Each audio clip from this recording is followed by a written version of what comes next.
It's 2 minutes past noon, so we'll go ahead and get started with our next presenter. So Sally Snyder's joining us. She's the coordinator of children and young adult library services at the Nebraska Library Commission. And Sally's curated an amazing list of children's and young adult books that match this year's summer reading theme. And she has samples of her books and on the back tables. And please don't take those. Those have to go back to Lincoln with Sally. So thanks so much, Sally. Well done. I think I need that. I don't think so. It's, I'll have it here if you need. Okay, I know some people are out of the room, but too bad for them. I'm just kidding. I'm gonna try and talk without the microphone because I have too many things to juggle. So the people in the back row, it's your job to wave if you can't hear me. Thank you. I see a thumbs up and perfect for now. If I get soft, wave. As many of you already know, but a couple may not, these are books that I have run across. We get a lot of books from publishers at the Library Commission. And so that's where I start. I also look at the public library for titles. I'm looking for newer titles that aren't on the list in the manual or anything. And I also read different blogs and things on the internet. So I'm trying to run across titles that I think will be good. Sometimes I miss something or a lot of things. So if I don't have your favorite book on this list, I'm sorry. But stand up and say, this is a great book. Everybody look for this one and I'll be happy. So that's fine with me if you want to add to my list. I also have my cheat sheet, so I will not take 3 hours. This keeps me on track. And it has on here the things I want to be sure you know about the books. So we're going to start with fiction picture books. And you saw this last year because it was for the art summer reading program, but it's the same book. So if you bought it last year, you're all set to go. 2 fathers and 3 children climb the rainbow and they exclaim, we're following a rainbow to find the rainbow-saurus. We're following a rainbow. Would you like to join us?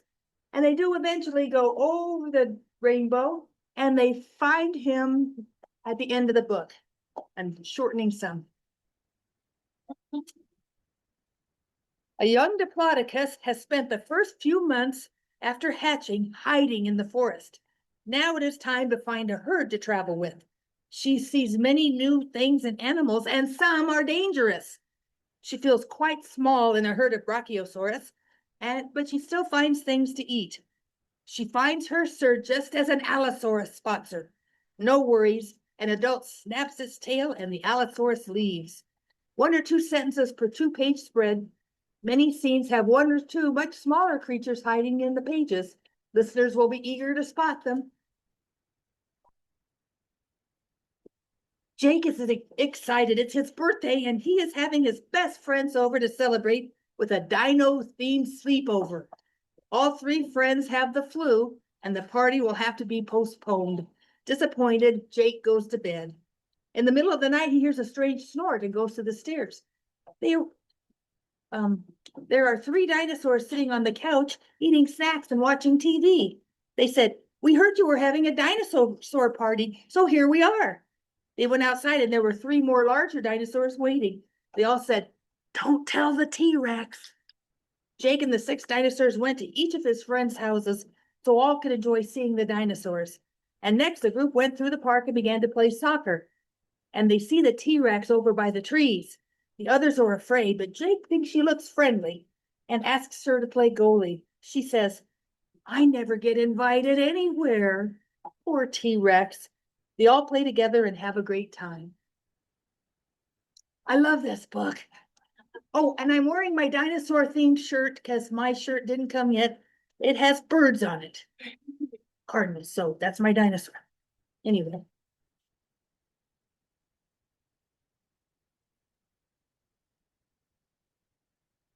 Lena lives on a farm with other chickens, but Lena knows deep down that she is a dinosaur. The other chickens get excited and frightened at the silliest things. It's a frog. The frog isn't going to hurt you. What are you talking about? It's a kitten. It's just a little baby cat. That's no problem. And that's an old empty box. Why are you afraid of that? They all are. They're panicking, panicking. They tell her, try thinking small. When the farmer and his family come to gather the eggs, Lena attacks them and drives them off. One day, a weasel arrives, peeking around different things on the farm, looking at the chicken coop. The chickens are panicking. Then the family leaves for the evening, locking the chickens in the coop. The weasel was breaking in. Lena gathered herself and gave the loudest sound she ever had. Pretty good. It shook the hen house and tramped the weasel by the nose. He fought loose and ran off. Then the hens celebrated, and soon Lena was teaching them how to chase, make a big noise, and stick together. When the girl Madeline comes home from school a few days later with a book, noting that chickens are dinosaurs, the hens are amazed. They are just like Lena. And author's note concludes the book. I think the kids will just love the fact that this one chicken isn't going to be buffaloed by anything that is not scary. It can be scary herself. The narrator's school has nothing, some chairs, a teacher. It's in the middle of nowhere. But today, the teacher says that the lesson is going to be outside. They're going to draw.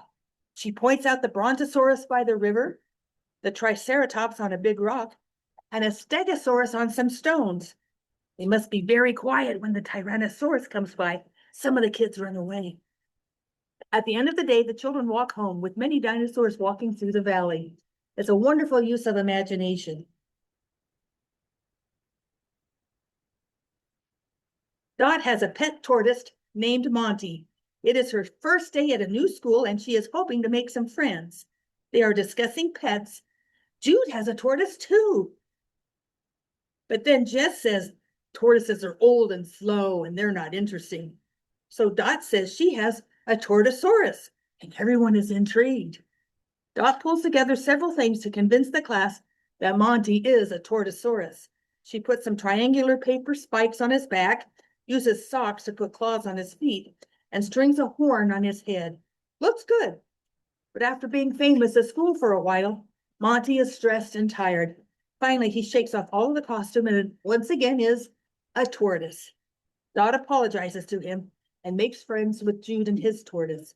Much better. There's 3 books. I think there might be a 4th one coming out. The dinosaur Lolo speaks in Spanish in orange type, and Birdie speaks in English in blue type and translate what Lolo says in his reply in English. The bird happens along and asks the dinosaur what is wrong, and she says she is hungry. Tengo hambre. He tries different ideas of things Lolo could eat, but she always says no. Finally, he asks, what would she like to eat? Un parajo azul. A blue bird? No, that's not a good idea at all. Cookies, galetas, those would be just right. And Lolo agrees. Silly fun. Book 2 is I'm Not Sleepy. Lolo is not sleepy and continues to play with things and ignore Birdie. Birdie is tired and wants to go to sleep. Finally, Birdie stops trying to talk to Lolo into going to sleep and just falls asleep himself. Good response. I want more, quiero más. Birdie shows Lolo a pretty flower from his garden, and Lolo wants more. This is about good friends, enjoying life, and sharing joys. You've probably seen this. It was a Golden Sower nominee a year or 2 ago. But in this one, the mom, dad, and an over-enthusiastic boy enter the museum. And the father claims to know why dinosaurs went extinct.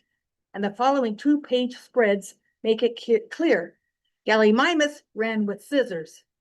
Ankylosaurus tipped back in their chair and over a cliff. Tyrannosaurus Rex didn't change their underwear. Monocicus poked an outlet.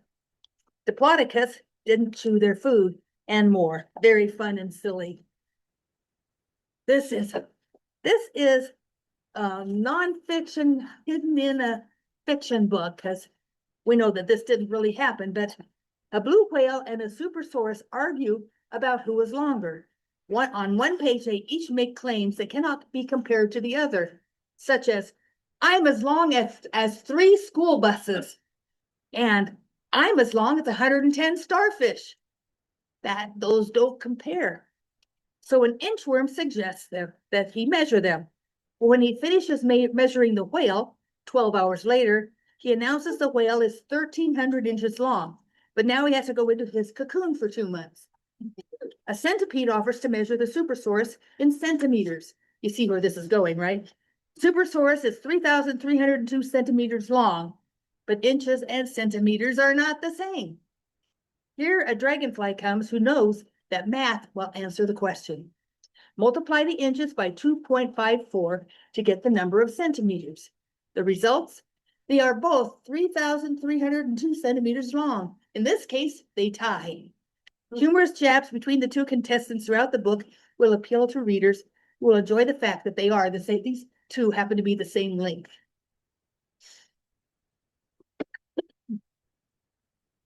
Penny and her class visit the Natural History Museum. Here, Penny sees a display with dinosaur eggs, and one hatches. Out comes a little baby. The little dinosaur says, "Pip, pip," so she decides that's his name. He follows her through the museum, and she worries about how she's going to get him home because the only way to leave the museum is through the gift shop.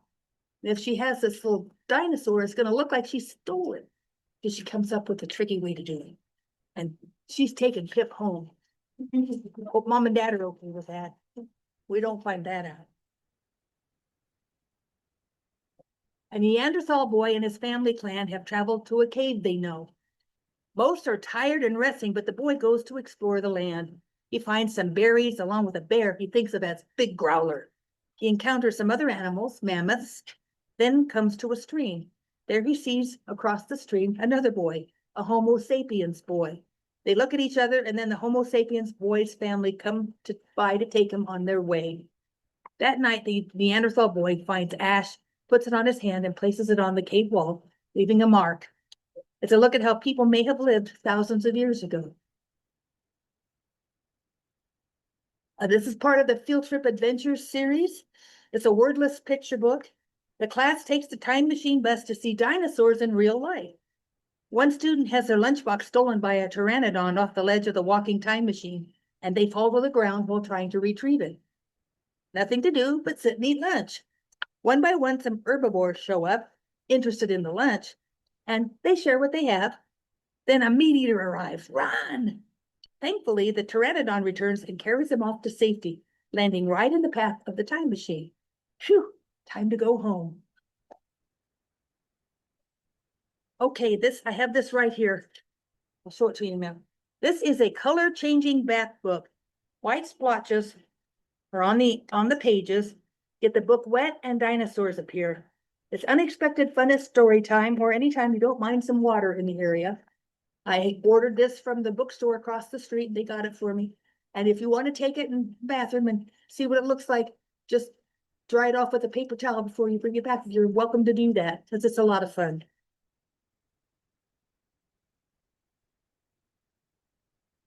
Using rhyming text, dinosaurs come to town to celebrate Dinosaur Day.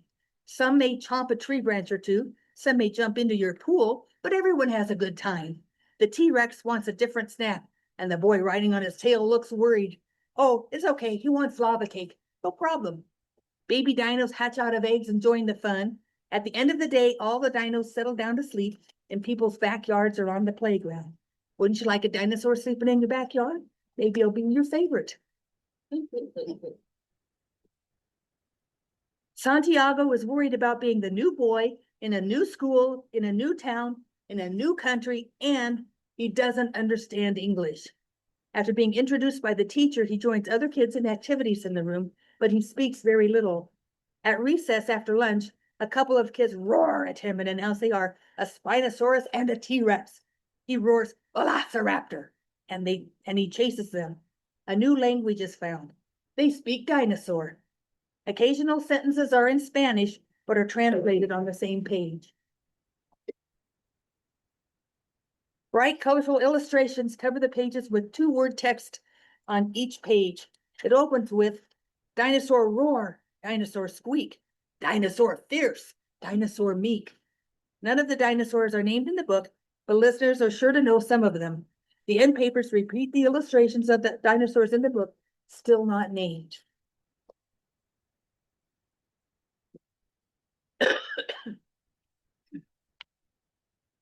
This story is centered around the idea that when the asteroid hit the Earth and eventually ending the dinosaurs, the impact was so strong that it tossed dirt and matter into space, and perhaps some is on the moon. We don't know. Some bits of dinosaur could be there now. Dinosaurs listening to the book are eager to visit the moon to meet their space dinosaur relatives. Let's go see who's living on the moon. When told that nothing is living on the moon, there are only bones there, the dinosaurs again misunderstand and cry out, "Zombie dinosaurs! Let's go see the zombie dinosaurs." The narrator steps in again to correct the misunderstanding. The dinosaurs clarify what was really said. This is a summary of the book. And the relieved narrator replies, "I'm glad we cleared that up. I was afraid you'd start thinking there were microraptors on Mars." They reply, "Did you say Martian dinosaurs?" Facts inside of silliness, bright colors add to the pages. And the final 4 pages revisit the facts as we know them now, because we know things are going to change. This is part of the Tiny T-Rex series. I think it's the newest one. Tiny's best friend, Pointy, a stegosaurus, wants to be in the talent show at school, but isn't sure he has a talent. Tiny supports him, and they decide to emulate their favorite magician, the amazing Presto. They practice. Abracadabra is a little hard to say, so they go with ta-da! On show day, Pointy has stage fright and cannot go on, so Tiny carries their trick, though stage fright is hitting him too, and Pointy gets brave and joins him at the end. There are 4 titles so far that I know of in this series, and the first one I think is The Impossible Hug. His front legs are so small he can't hug anybody. So cute. This is a new book, and I'm hoping it's going to be a series. I don't know yet. Wally, the woolly mammoth, and his 2 friends, Wolf and Otto, are going to be in a sled race. Wolf and Otto both want to win. Wally just wants them to be happy, so he says, "I hope you both win," because it doesn't matter to him. Listeners will enjoy how the race goes. Can they predict who will win? One action I found fun is only in the illustrations. Otto shows up with 3 cups, probably hot chocolate, and seeing one or another of them sipping the drink while zooming down the slope is hilarious. And there does end up being a snowball of some of them still with their hot chocolate till it spills on. It's just all in the illustrations. Hilarious. Okay. A good book for toddler time with large, colorful illustrations. Smalosaurus has just spotted some sweet, juicy ferns, just what she wanted. But the large rock next to them is not a rock. It is a great big badasaurus who wants to eat her. She thinks, then she runs, he chases, but he falls off the cliff. She finds ferns again, this time by a tree. Badasaurus is back, he's a little bruised. She thinks again and hides behind the tree. Badasaurus bites the tree, but it isn't a tree, it is an even larger Worsosaurus. Who would like to eat either of them? Who will survive? That's how it sometimes was when dinosaurs walked the earth. Sometimes you got eaten. Whoops. Okay. Well, we're not working anymore. Can you get the, thank you. Part of the Dino Holidays series, this is told in rhyming text. The dinosaurs work together to clean up the land and recycle what they can. It closes with, then say hello to Dino Birthday, the next book to be published. Did you hit the button again? There it is. Dinos have birthdays, starting with autumn. One dino celebrates their birthday with favorite seasonal activities. T-Rex, Myosaurus, Triceratops, and the pterodactyl twins each celebrate their season, full of activities and happy dinosaurs. Go. A young girl has lost her dinosaur. She just washed the mud off him, and now she cannot see him. She tries setting out his favorite snack, PBJ. Brought out a lot of other animals, but not her dinosaur. She put up lost dinosaur posters, but she didn't have a picture because he's invisible. There is no rain or snow today to help, but Dandelion fluff flying through the air does help. He's going to need another bath though. Some picture book nonfiction we'll start with. This introduces the history of the earth via an Asian child imagining life, dinosaurs, in their land from long ago. Then the narrator briefly introduces the beginning of the earth, the formation of the moon, and the beginnings of life. Large, colorful illustrations capture these events and share the beauty of the earth with the readers. Oh. There are 16 pterosaurs. Go into a bracket to determine which of them would win the ultimate rumble. Some pairings are declared unfair since one is quite larger than the other, but still they rumble. Prior to each round, which takes 2 pages each, a basic comparison of each contestant's features and drawbacks, if any, are noted. This is an introduction to the 16 pterosaurs with the added appeal of confrontation. It is noted that pterosaurs are not dinosaurs, but certainly are prehistoric animals. The subtitle is How Paleontologists Unearthed the City's Prehistoric Past. There's 2 books about the tar pits. This book is for younger readers. It's an introduction to the La Brea tar pits, how they formed, how they trapped many animals throughout thousands of years. The stylized art portrays prehistoric animals and shows the accumulation of bones below the surface. One scientist discovered the fossils excavations were soon underway. It's good basic information for younger listeners who will be amazed that people can still go to Los Angeles and see some of the tar pits with tar still oozing up, still capturing animals. 6 pages of text at the back titled La Brea Tidbits gives additional information. Now we'll have some beginning readers. This is a step into reading level 2, short sentences, a few to a page, such as, Ava loves rocks. She loves big rocks. She loves small rocks. Most of all, she wants to find a fossil. She digs in unlikely places, such as her own yard and the beach. But on the way home from the beach, there's a sign, Fossil Park. They stop the car. Maybe she can find a fossil there. And everybody else finds a fossil, but all she found was this rock. So she's carrying the rock by the entrance, and there's a big signboard up there that talks about the different fossils. She did find a fossil. It was shark poop. Yay! Kids will love that. From the World of Dinosaur Roar, a ready-to-read level 1 book. This is in collaboration with the Smithsonian Institution. Basically, an introduction of the main dinosaurs included in the series. They are going to explore the rainforest on their island. Dinosaur Roar is a T-Rex, Dinosaur Bash is an Ankylosaurus, and so on. Basic short sentences will appeal to new readers. Here's another one. Also from the same world, Squeak, a young Compsognathus, explores the world seeing flowers, a line of ants, and a log to walk through. Then she sees her friend Dinosaur Munch, a Diplodocus. Again, basic short sentences will appeal to the new readers. Yasmin's friend Ali, also a Pakistani American, is starting his own series for emerging readers. This is book 1. Ali and his class are visiting the Natural History Museum. Ali is excited to see the dinosaurs, and he announces that he knows all about them. And then, as always happens, they see others' displays first, mummies, minerals, he wants to see the dinosaurs. And finally, they get there. It turns out Ali did not know everything about dinosaurs and is embarrassed, but their guide Taylor told him it's okay to get things wrong. Scientists often make mistakes, but they learn. And then they learn from them and they do better next time. A good lesson for all. It also includes 7 Urdu words for mother, father, brother, grandfather, grandmother, hello, and thank you. Some dino facts and a few jokes.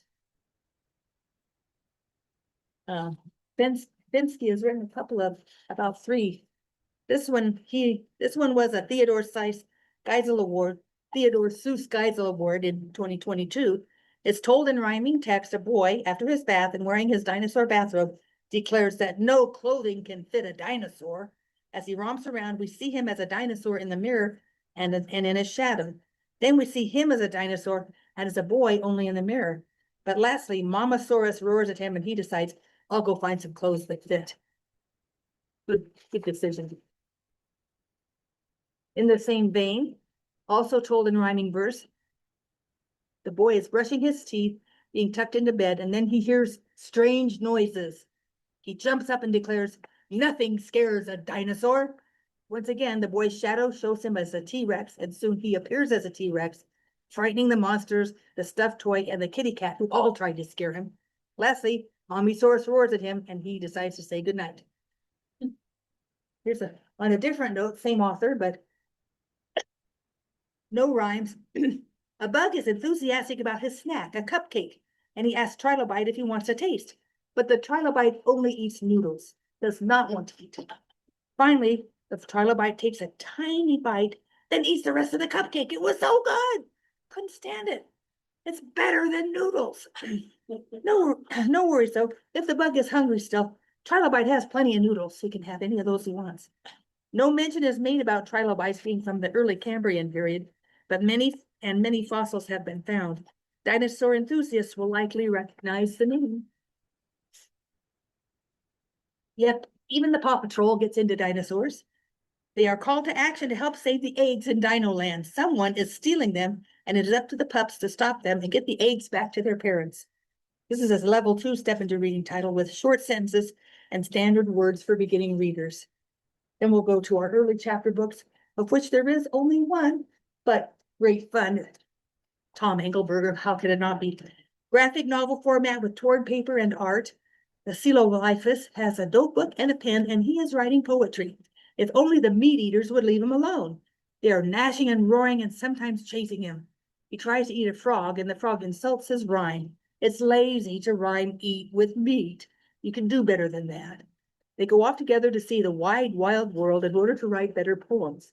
Throughout the story, the frog gives good lessons on writing poetry without being too instructive. They are often interrupted by a T-Rex and others that chase them. It's got silly fun in it too, including the pen tree where the Coelophus replaces his lost pen. I don't know of any pen trees, but maybe they were in the prehistoric time. We'll go on to fiction for grades 2 to 5 or 6. This is why I love Triceratops. This book is still available. It was first published in 1956. I read it as a kid, not in 1956. Was born a little bit before that. I read it later. I love this book. And so it's on my list because you can still get it. I just reread the book and it holds up, aside from the dinosaur expert giving facts which are not now embraced by scientists, such as dinosaurs were cold-blooded relatives that moved slowly. Not true for all of them. It contains what we would call good family values from the 50s. Mom says, there is no reason to give up going to church just because we've got a dinosaur out back. Get a move on. There you go. That's that, Bob. They do have a dilemma. The kid has named the dinosaur that hatched from the chicken in their yard. And as a kid, when I read this, it didn't mean a thing to me. These are not the illustrations I saw in the first book, but in this one, it has a picture of the chicken and a picture of the egg. That poor chicken. I'm not sure how that could have happened, but kids don't worry about that. And he names him Uncle Beasley because it looks like his Uncle Beasley. Uncle Beasley is growing fast and eating more and more. He wants to keep him, but can they?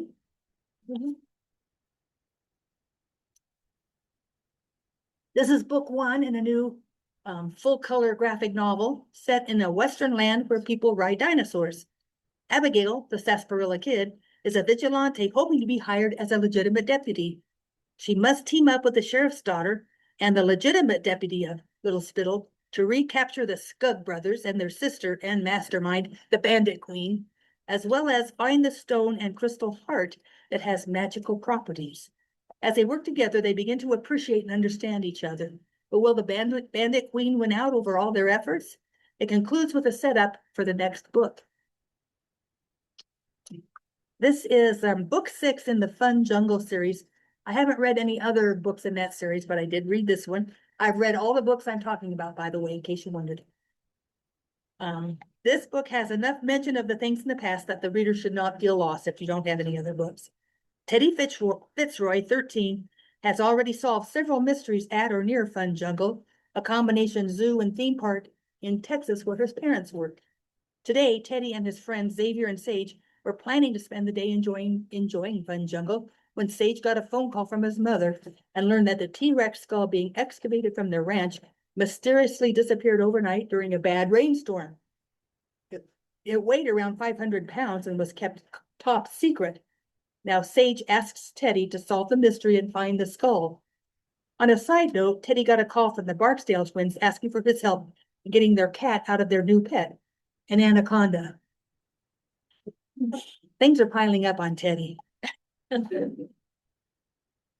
This is also book 6 in another series, Dog Diaries. Again, I haven't read anything else in this series.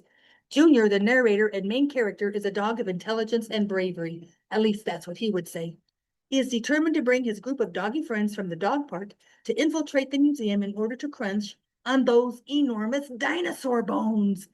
What dog wouldn't want to go there? There are some setbacks for him and his crew, but with the help of his nemesis, Duchess, it can be done. Silly, with plenty of doggy terms such as calling the reader his person pal and his owner Ruff. His name is Wraith, but he calls his owner Ruff. Again, readers can only just read this book and still be fine with the characters and what's going on. I love this cover. This is book 1 in a series that was on the list a while back. The Knights of the Round Table may have been making up stories of their more recent adventures, because you don't run across a dragon very often anymore, and there's only so many dark knights that you can fight any one day of the month. So they're sitting around saying, oh yeah, I fought 8 dragons last week. And to teach them a lesson, Merlin sends them back in time to face dinosaurs. And they have their work cut out for them. It's humorous with some danger and plenty of illustrations that will appeal to readers. Knights versus Monsters is the sequel. But this one, that cover just grabbed me. Don't worry. And that's actually the Dark Knight, who's a good person and is actually a woman. She survives, just so you don't worry about it. Okay. This is the Dinosaur Club series, book 1. Jamie and his mom have just moved to the Ammonite Bay to live in an old lighthouse with his grandfather. He hurries down to the beach, having been told it is the place to look for fossils. Tess Clay joins him on the beach and offers to show him something special. It turns out there is a cave near the beach, and when they go in there, they end up traveling to dinosaur times when they walk through the back part of the cave. In the first adventure, they find a young Wanosaurus to befriend, but soon they are trying to escape a T-Rex. More adventures in this series. The second one is Triceratops Challenge, or Chart, and the third one is Saving the Stegosaurus. In this adventure, they end up in the Jurassic period instead of the Cretaceous. The first 2 books were the Cretaceous. It turns out it depends on which ammonite Tess has in her pocket, which time frame they go to. A Stegosaurus egg floated out of its nest due to rain. Jamie and Tess rescue it and return it to the nest where the mama is suspicious. Then the egg begins to hatch. There are at least 5 books in this series. They're all available in paperback. So if you want to go for a couple of series, this would be a good choice. Oh, I love this one. There's 2 so far in this series. This is book 1. Black and white graphic novel. Terry, spelled Pterry, a pterodactyl, has not yet learned to fly. So his parents' assurance there's no danger we can't fly away from is rather disappointing. His parents leave for the evening, going to the observatory, and Terry is to take care of his younger brother, Todd, P-T-O-D-D, who is an egg with legs. Terry has nightmares. It is hard for him to let go of the fear they caused. He decides to try flying again, but Todd followed him, and now they are bouncing from one danger to another. Todd is having a great time, but Terry is not. Will they make it safely home? This is book number 1, remember. And next is book number 2. Things have been good when unexpectedly Terry begins having nightmares again, this time about big, hairy creatures. Oh yes, and it is also the first day at his new school. More hilarious adventures await readers. The nonfiction titles. Oh yeah, this was on my list last time for the art series. If you'll notice in the background, see the draw all things big and small. The small things are bugs, but back there's Triceratops. If you bought this for last summer, you're ready to go for this summer. It has more pages on insects, but as I remember, enough dinosaurs for it to work. And the second book This book is only 32 pages long instead of the other one, which was longer, but it's all dinosaurs and prehistoric creatures. And these are designed for younger artists to have fun drawing animals for themselves. The books are basic with numbered steps for the children to follow. They're not designed as guidance for up and coming professionals to follow. But I think they'll have a lot of fun drawing dinosaurs. This was also on my list a while back. Born in May of 1799, Mary Awning spent her life hunting fossils. It was her key to an independent, self-supporting life. Her skills developed while working with her father, who died when she was 11. The family was in debt, so Mary took her tools to the beach and hunted for fossils, and she sold them to visitors, the collectors for their curiosity cabinets, and some to geologists who examined them to try to learn about the animals that had lived so long ago. Okay. This, we've seen lots of 5-minute stories. This is different because it's 5-minute nonfiction stories. So you look at the chapters and you decide, one is growing up dinosaur, digging for fossils, how to speak dino, and more. There's 12 categories altogether. The chapters answer that particular question or point. So I think I assume the colorful illustrations were provided by National Geographic staff, as I can only find credits for the photos used in the books. They have a lot of drawings as well. Take a look, there's all that's back there. 69 animals are listed, though the last chapter noted a few who made it against the odds. It includes 36 entries on dinosaurs, prehistoric creatures like mammoths and giant sloths, birds, fish, insects. It also includes other more modern animals such as passenger pigeons, the Tasmanian wolf, the Irish elk, and more. Each 2-page spread focuses on one animal that became extinct, noting possible reasons why, though sometimes we don't really know.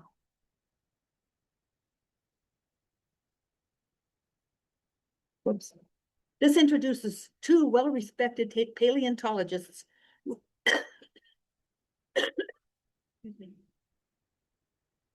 met in 1862 and became friends.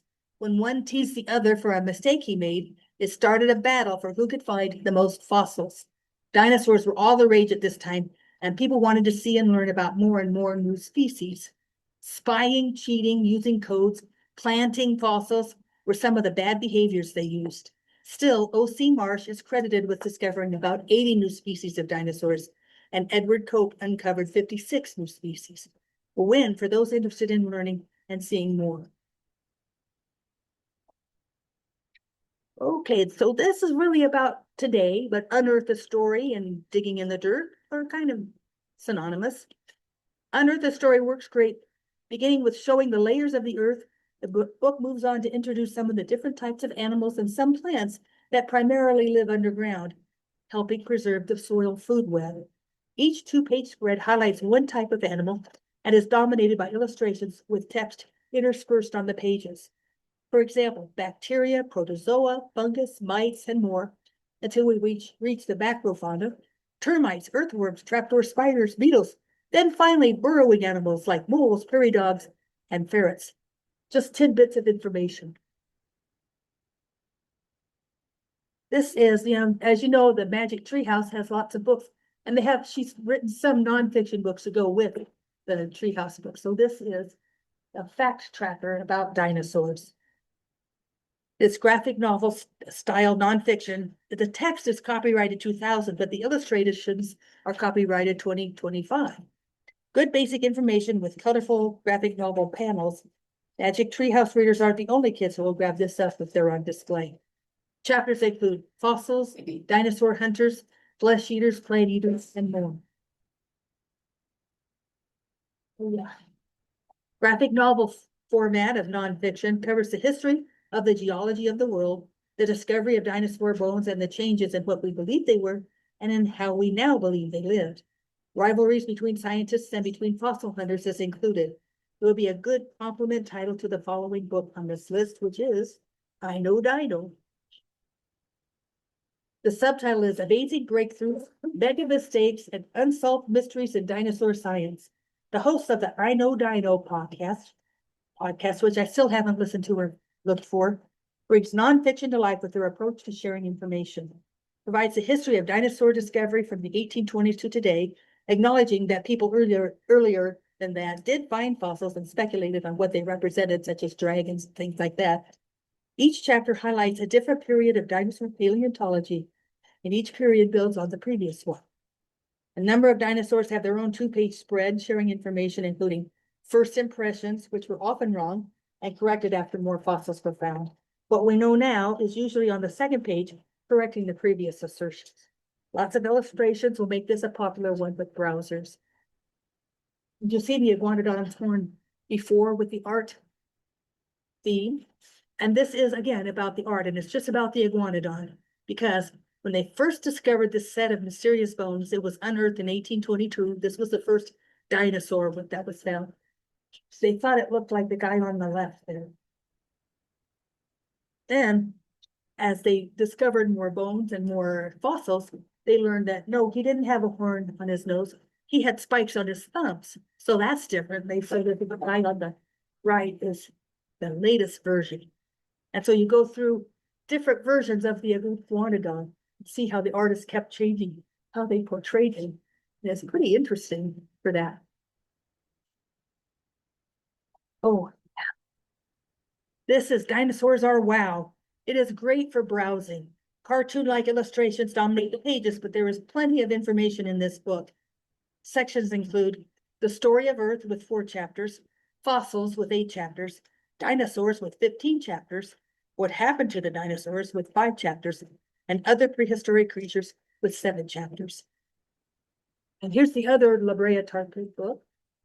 It's a little longer text.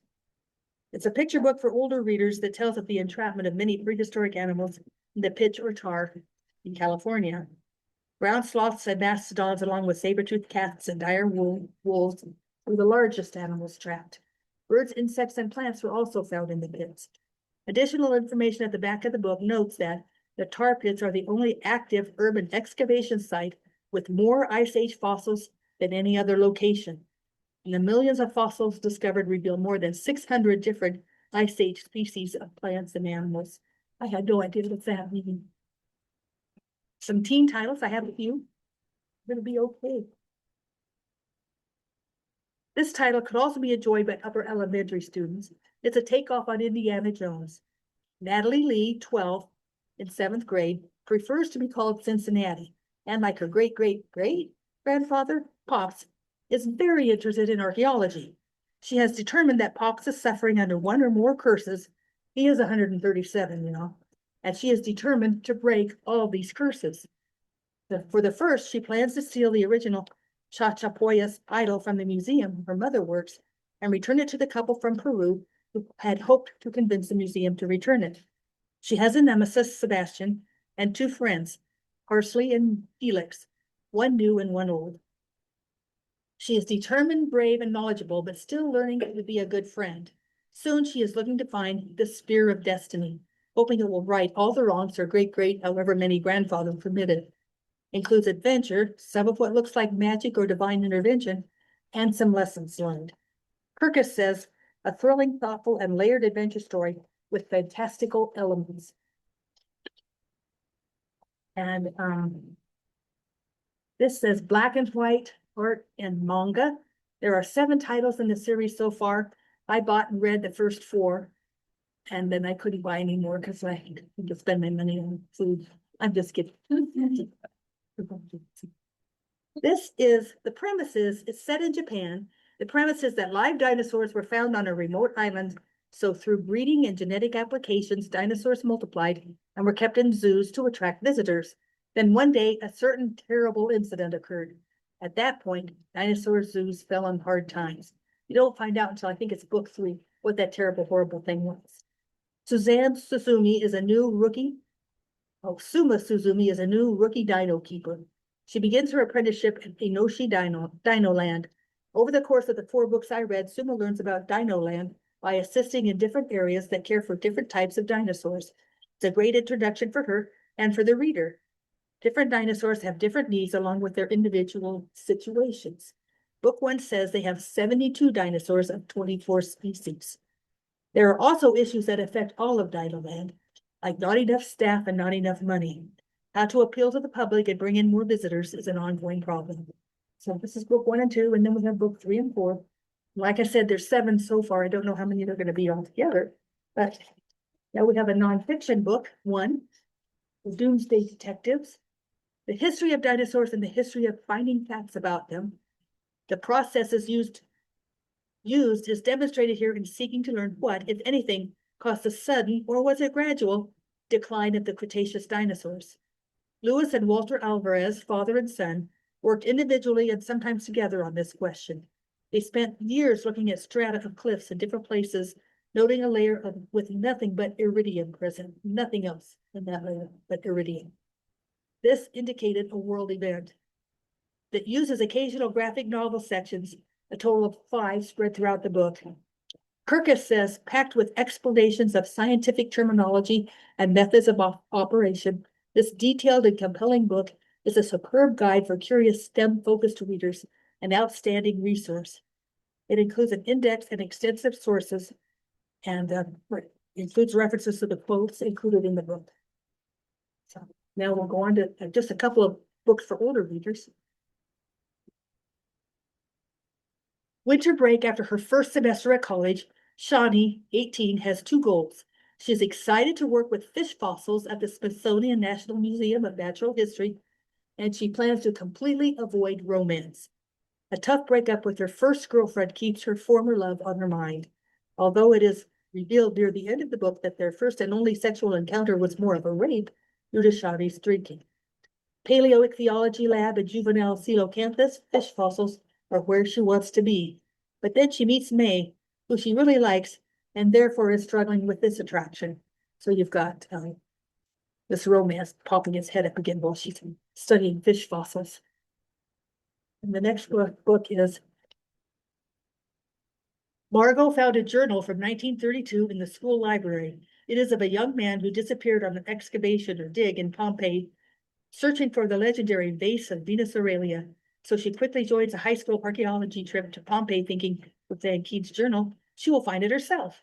She also found a pottery shard behind the journal and brought it along too. She sneaks out at night and goes to search for the vase, finding a hidden room with a statue that surprisingly comes to life. It is Van Keith himself who wants to leave her out and continue the search, but he doesn't know anything about how people behave in 2025, and he needs her help to avoid discovery. Some romance, bickering, life-threatening danger, because Venus was not kidding around, and supernatural occurrences will appeal to readers. And if we can just hop ahead, say thank you, hop ahead to Stegosaurus. These are all up there. He is. I just love these because they're so clever. There's this one. Stegosaurus has 2 brothers who are regular stegosauruses and use simple words to describe things like good for their food. Stegosaurus uses 3 synonyms for most everything. Food is delicious, scrumptious, and delectable. One day an Allosaurus jumps out and the brothers run away.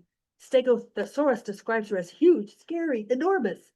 The Allosaurus responds with 3 synonyms of her own. She is an Allosaurus. They have a lovely day together until Stegosaurus asks how Allosaurus learned so many words, and she says she thinks it's because she once ate a Stegosaurus. So Stegosaurus runs away to join her brothers again, no longer interested in big words from someone who might. The second one is Triceratopsid. These take practice to say, and now I can't say Stegosaurus because I say Stegosaurus. But the baby Triceratops always does the opposite of what his parents say. He wears them out. They say, sleep. Triceratopsid says, stay awake. And he goes outside after they doze off. He encounters a sleeping baby T-Rex and he crawls and jumps all over him. They exchange words. Rex, mean. Try, nice. Rex, leave. Try, stay. Rex, play. Try, bite. So just as they begin to play fight, the parents arrive desperate to save their baby. But when the parents shout enemy, the baby says friend. And the T-Rex is quite touched because he's never had a friend before. So that was pretty clever. Now I have to go to the very last book. Oh, yeah, no, that's okay. So I will go back, keep going down. I'm sorry. The very last thing is, we just added it at the end. Oh, these are all series you know about. This is one you gave away. I just want to talk about Dino Quest. Here we go. The Trouble with Tyrannosaurs. This is book 1 in a new series. I don't know how many books are. I forgot to look. Moss Dungpile works as a stable boy for the royal stables in Dinopolis in the land called Primordia. It is a dirty, stinky job. Here, knights ride dinosaurs, not horses. So there are big piles of dung. That's all I'm going to say because I just watched. And then this just came the other day, and it's a picture book with things that move. So that's fun. And I know you all know this series, how dinosaurs do this or that. And then I just have one more. None of these are on the list except for my tub one. Dinosaur, Say Goodnight, which has nursery rhymes adapted to dinosaurs. So if you want to take a look at these, I'll put them back there. And thank you very much. Thank you, sir.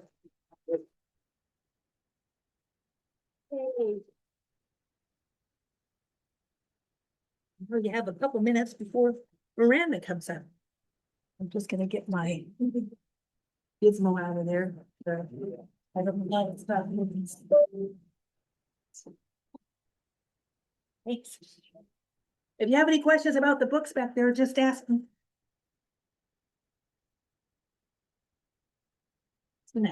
Oh, it is. You can take it and write it down, the ISBN and all that if you want to.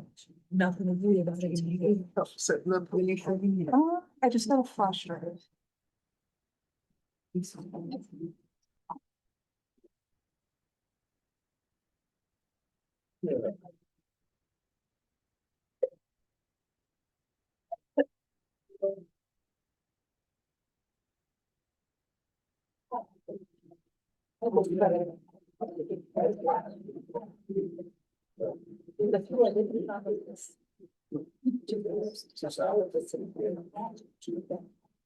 Oh, sure.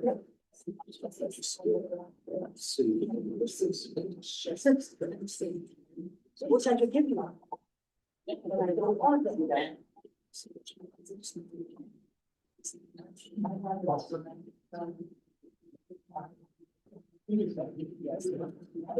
That's what I wish, but it's not true. Yes.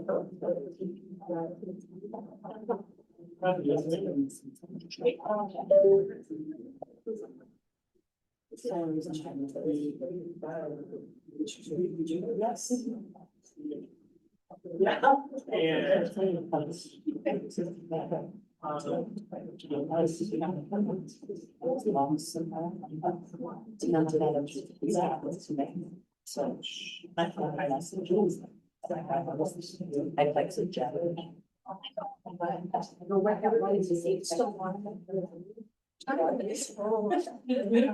No, I obviously didn't know it. I don't like that.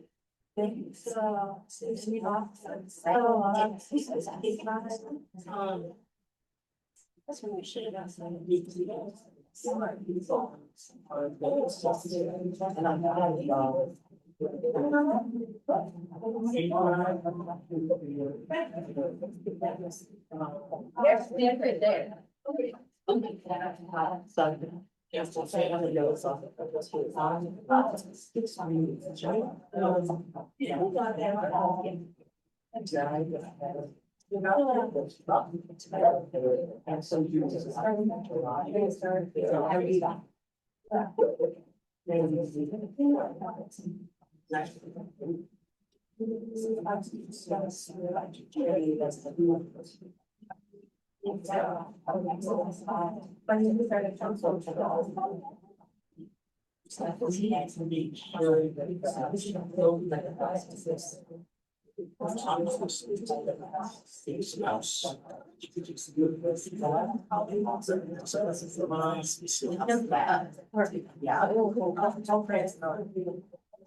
So we got something. There's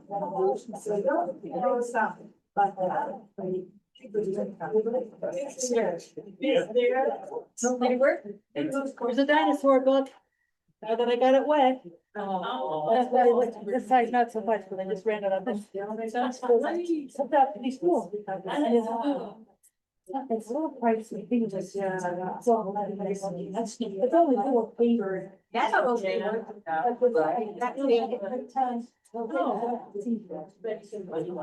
look, and see. How are you? I just, kind of tell what that is. That is so. But it gets wet, it is kind of fun. Oh, yeah.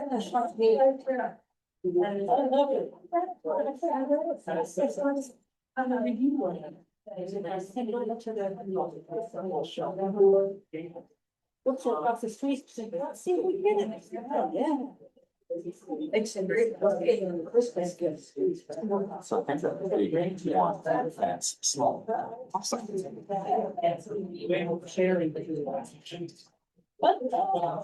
Nifty. And put a flashlight into it and then see. Those would be little to do that. Yeah. See those. But they can have enough of that.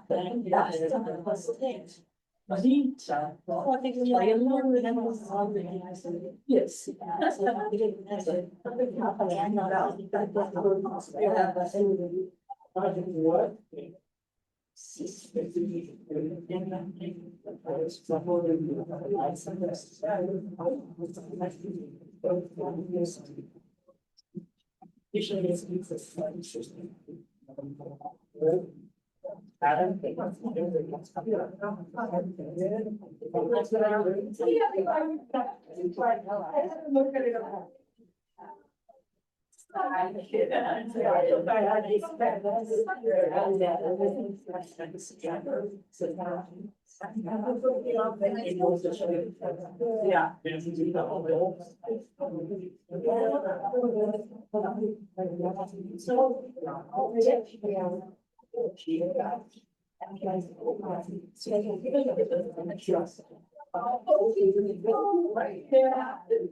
So you actually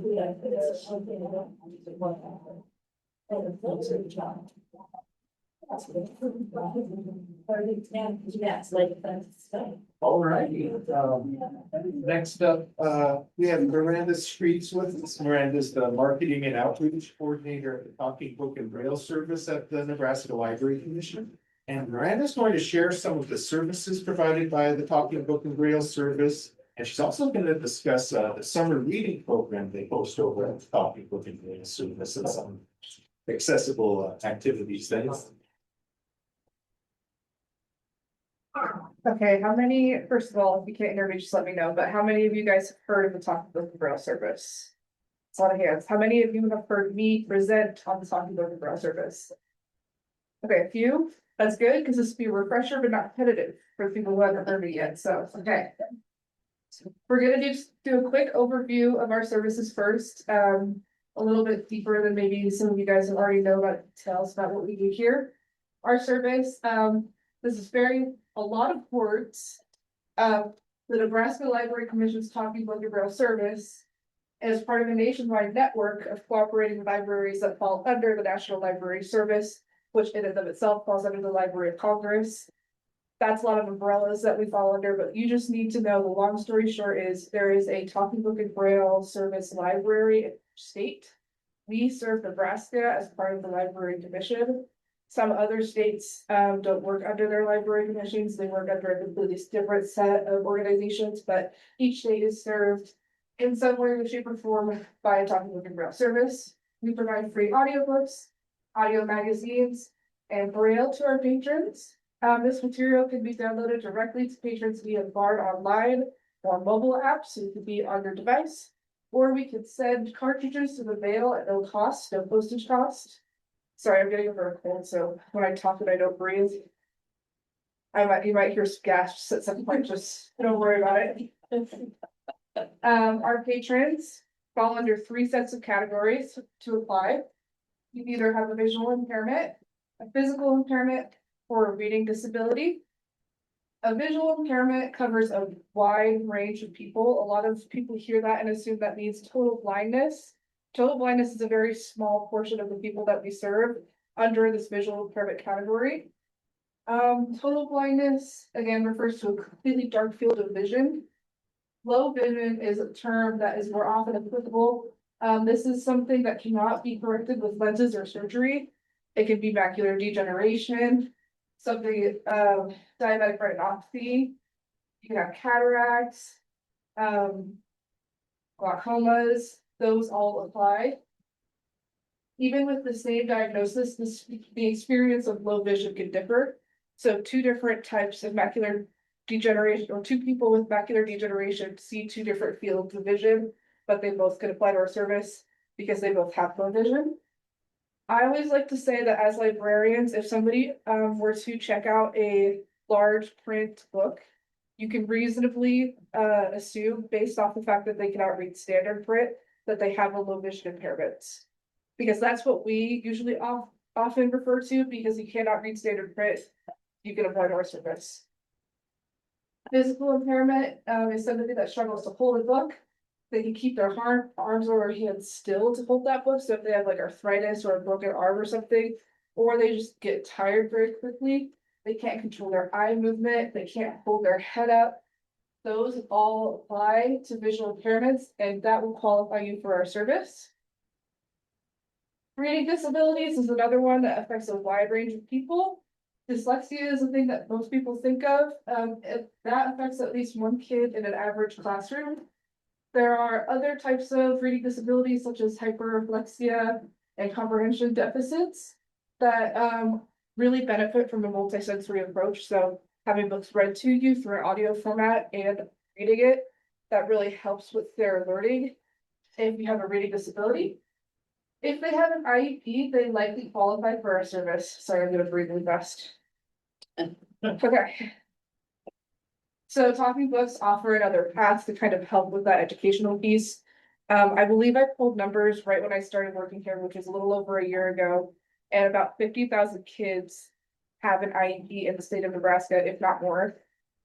That means 50,000 kids apply or can qualify for our service automatically based off of that alone.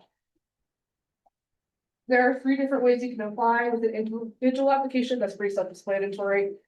An individual person applies for that. A facility can apply to our organization. That can apply to somebody or organizations like living communities. Hospitals can apply to us. Libraries can apply to us. Schools can apply to us, but schools have an extra little piece of paperwork that they do every year that just says who all of your school, because there's such high turnover with kids graduating all the time, still can apply to our service. Like I said earlier, that's pretty average that every school has at least 1 kid that can apply. Certifying authorities. This is a piece on the application that has to have a signature to it. A certifying authority can be a doctor, a teacher, a therapist, an institution, a social worker, or a librarian that signs and says that they can confirm that they apply or can apply to our service. Because librarians have been added as a certified authority, that means that people can hear about our service and sign up for us same day at any local library. So that's a huge piece of why we want to partner more with local libraries this year, to kind of get the word out, have you guys be sort of an ambassador for us. There is an extra piece of a parental acknowledgement signature for anyone under the age of 18 years old. That just says they have access to our whole catalog. It's either this or we couldn't serve kids under the age of 18.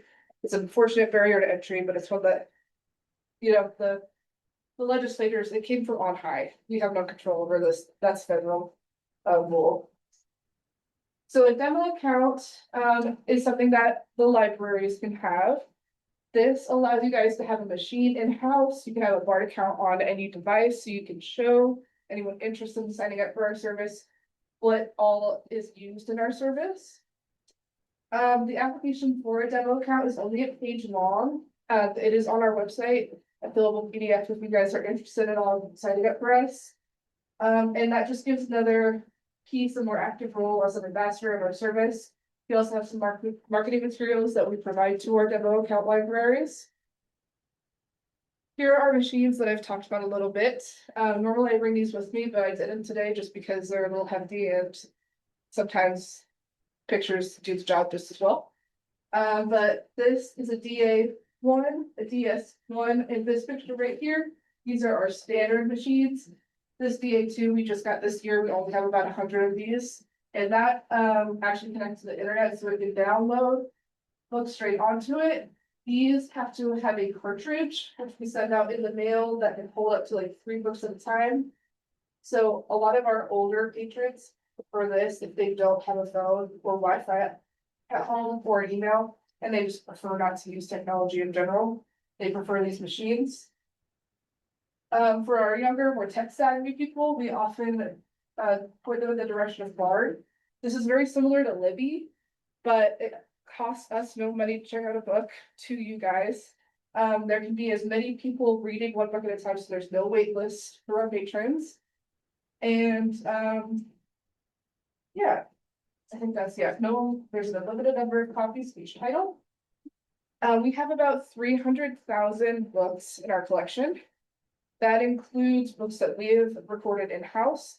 That includes books that come from the big 4 publishers that are commercially read. The ones that you can buy on Audible are the same ones that we're going to give to you on this, because of our partnership that we've had with them for the last few years, which is awesome. But yeah, very large catalog that includes a lot of different languages, not just English. Spanish is our biggest other language besides English, but I think we cover almost every language that could be spoken. Not all of them obviously have as many books, like our African dialects, we usually only have like 2 or 3 books per language. But we could probably find one for you, even if we don't have it, through our treaties with other cooperating libraries across the nation or across the globe. So that's pretty cool for our catalog. And now we're gonna get to the books that why we're all here, summer reading. Our kids summer reading program that we did last year. There are a lot of words on this, but I'm just gonna go over it pretty quickly. We ran it from May to August, and we tracked reading through minutes because our kids are reading from an audiobook that made more sense to us. We had some more fun prizes, including a wall of water bottle, which was very popular with the kids last year. This year they've moved on, as trends do. I don't know what the new trend is. We'll have to figure that out. If anyone has any ideas, let me know. But that actually got a lot of applicants. We were doubled our reader participation from previous years. We tripled the return reading charts through some outreach. We had a few crafts that I'll go over it a little bit. And with our outreach, including the announcement of our program in our newsletter, we actually got some inquiries about an adult reading program, which we did end up running last year, but we are going to be running this year because of that interest. So a little bit in that, this is all in theory. We haven't started it yet, so we're planning to run the same time that we did last year. We're going to run it at the same time about this year. We are going to, instead of doing a reading chart, what we did for kids, for adults, we're just going to track through our system their circulation. They just have to call us to say, hey, we want you to keep track of this. And then we'll pull, our system pulls that stuff automatically, so it's not any extra work on the back end, which is really nice. They are going to, for prizes, pull from our gift like baskets. So we're going to have a raffle type system with some big prizes instead of little sticker prizes that kids got last year. We're hoping to get a pretty decent amount of participation because we have a lot more people to pull from. Unlike our kids pool, we don't have as many kids signed up for our service as we do adults. So we're hoping for some larger numbers. And we just want to, in general, encourage discussion of books, something with our patrons that I'm sure you guys rely with a lot at being a community source. Our people are often usually over the age of like 60. So a lot of their interactions with people, especially the ones in care homes, are through us. We are their main source of communication of their community piece. So we want this to kind of serve as another step in that building of community. Allow them to discuss with us. Maybe they don't have an outlet to discuss with anybody else. We're also gonna try to approach it from a book club perspective a little bit, having books of the month and discussion newsletters, and maybe even a community or a conference call if we could get people on the phone. So they have a chance to talk to other people. And then this leads into our tactile piece. Accessibility is obviously a huge point of our program. And we want to really focus on that with summer reading as well. So we have a tactile focus on all the crafts that we send out. Because we are spread statewide, we cannot have in-person events, so all of our crafts have to be available. And they all have to have, like that says, a tactile focus, because the main point that we can assume that everybody has is their hands. They can do crafts with their hands. So we provide sensitive crafts that kids do not rely on any visual components to complete. This is the most reliable format, and it can be often low cost. For our instructions, we can't really focus mostly on print. We do have a large print that we include in the mail if they have any vision that they can read with large print. But we often also do YouTube videos, something that has an audio component so they can listen to their instructions as well. I really like the YouTube video idea because this is another piece where we often point to the improving accessibility for one group improves quality for all. YouTube videos for kids makes it super easy to follow along, even if you're not focusing on that extra accessibility element. Any of your kids with that extra piece of YouTube video, it's extra engagement. If they are able to visually see and watch and listen to that video, like I said, the engagement piece kind of really improves it for everybody. It's kind of like the anecdote that we often use is ramps. We're put in for wheelchair users, but that improves accessibility for the whole community. So stuff like this, even though we focus a lot on for our kids, we wanted to bring this to you guys to hopefully, improve quality for all through focusing on these accessibility needs for our kids.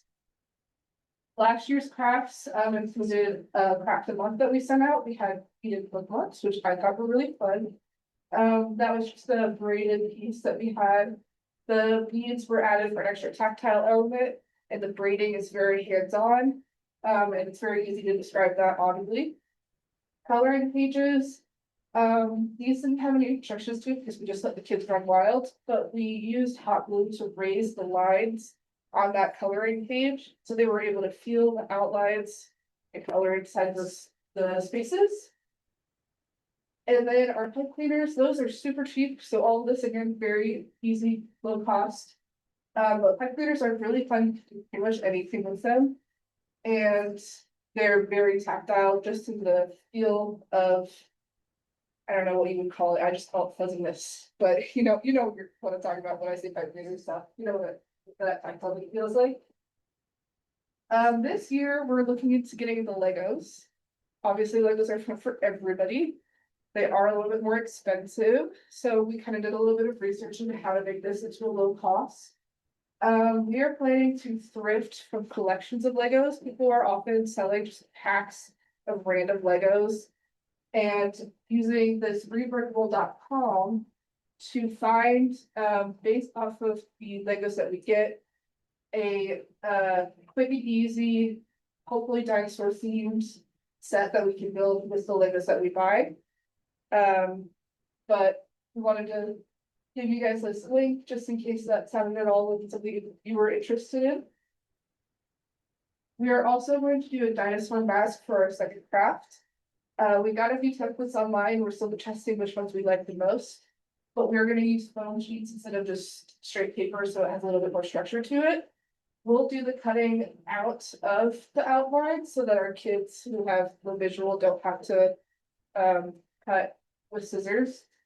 And then they themselves will assemble the mask with some tape and some split pins, and then they can have that to play around with at home, which is super fun.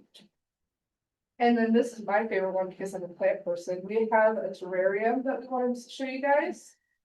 They're super cheap terrarium containers on Amazon that are breathable, so parents aren't gonna walk into their kids' room in about a year's time and find a box full of molds. We're gonna hopefully avoid that with spray mold containers. You can include sand, pebbles, other decorative items that you can buy in packs for super cheap on Amazon. There's dinosaur fossils, fake plants, fake moss, decorative rocks. This is very open-ended. It's meant to encourage kids to get creative. You could build a terrarium, or with the pieces that we have, you could build out a dig craft. So there's two different ways you can approach it. You could hide your dinosaur fossils inside that sand pebbles that we give you. You can build up layers in that sand pebbles, which is just all very fun to see through your clear terrarium thing. Very, again, open-ended, kids can get creative. And then we wanted to show some other tactile craft ideas for you guys. Dig kits just in general, we can't really do in-house because again, we can't have in-person events. And it's not the easiest to send out just a straight dig kit because hard to mail. And I don't want, I'm not a parent myself, but I would assume that a parent opening up a box of dirt isn't gonna be very excited to give that to their kids in their house on their carpeted floor. So we avoided the dig kits, but those would be pretty fun to do in a library in a controlled environment. Play-Doh, very tactile. You can make your own or you could buy some and then give kids all their like cookie cutter tools, rolling pins, things like that. I loved Play-Doh as a kid. Fossil making, there are a few different ways to make fossils that I'm sure you guys have explored a little bit. Not only can you use like air dry clay, there's salt dough that you can make. And then small container gardening, a fun part of the unearthed aspect that I haven't heard a lot of people talk about. It's a longer term, you know, it's not necessarily a craft, but it's a longer term project for kids. And it teaches them a lot about just how to big take plants, how they grow, like that. Ovens you can play with or make, very tactile friendly. And then dino mosaic, one of the things that I see a lot of people do are mosaics. And we just included a picture right here of a really easy one. That you can make of rocks and things, but very tactile friendly. If you have very similar shapes and then they get to feel what they're building as they do it. Does that make sense? Something like that. It's is very easy to again prove quality for all, while also adding that accessibility piece for our people. But yeah, we've got about 10 minutes left, so I left room for questions if anybody has any. But if there are no questions, I have plenty of stuff that I could talk about for the next 10 minutes. Or we can jump into the next segment, whatever you guys would like, but we'll start with questions if anybody has any. Okay? Yes. Well, I guess, how do you find your library up to be, what's your first step in doing that? Yeah, so if I had them with me, just manage a demo application, but I did not bring that. So instead, I'm gonna tell you to go to our website. On our website, there is a applications tab. It's probably the second or third one down. But it's just, you click on that, it's a little PDF. It's only a page long. You can fill it out yourself. I believe it just asks for the names of the administration that is willing to sign off. And then a few signatures, and that's pretty much it. It's very simple. We've cut down the hassle of it. And then we'll have you mail that application to us. We'll call you in 2 or 3 days' time to confirm that everything looks good and send that machine to you, and you'll have a demo account with us. Yeah.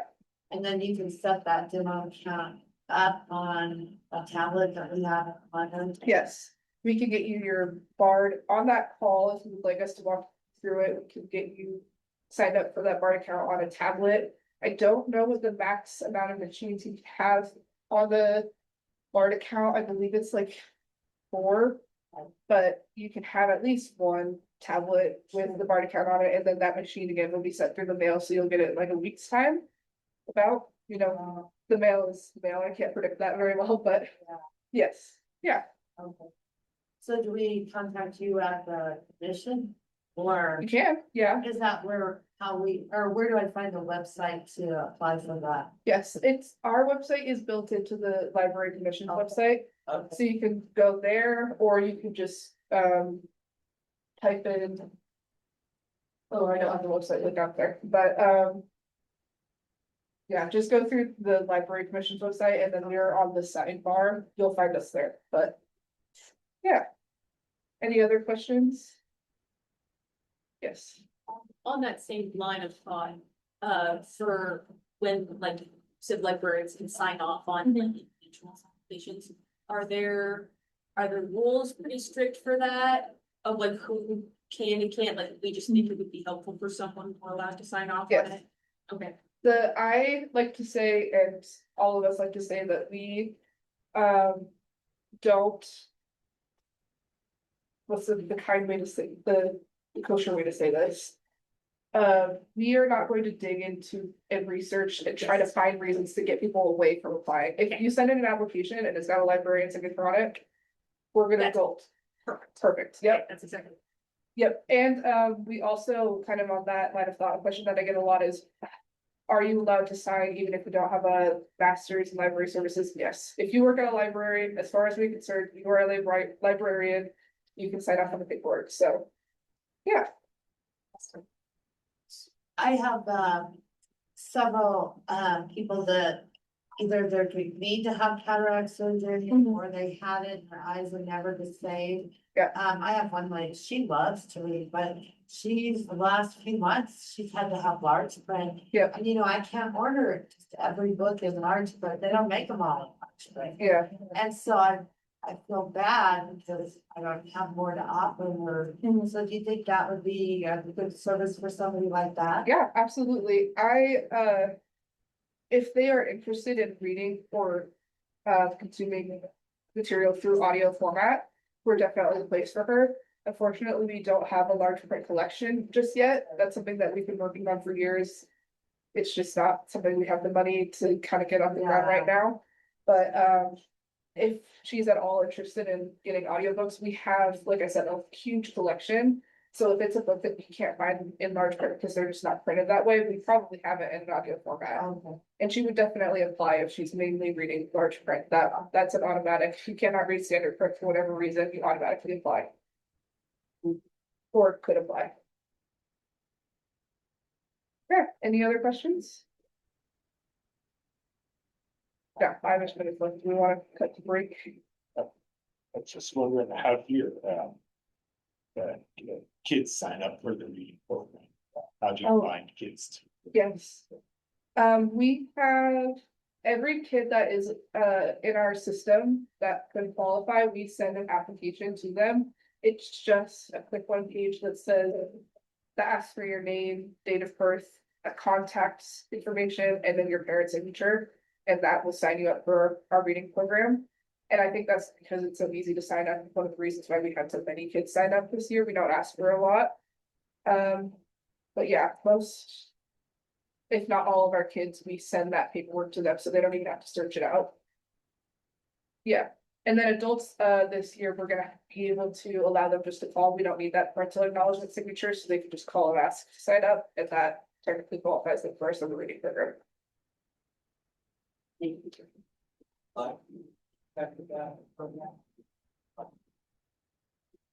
you say that one more time?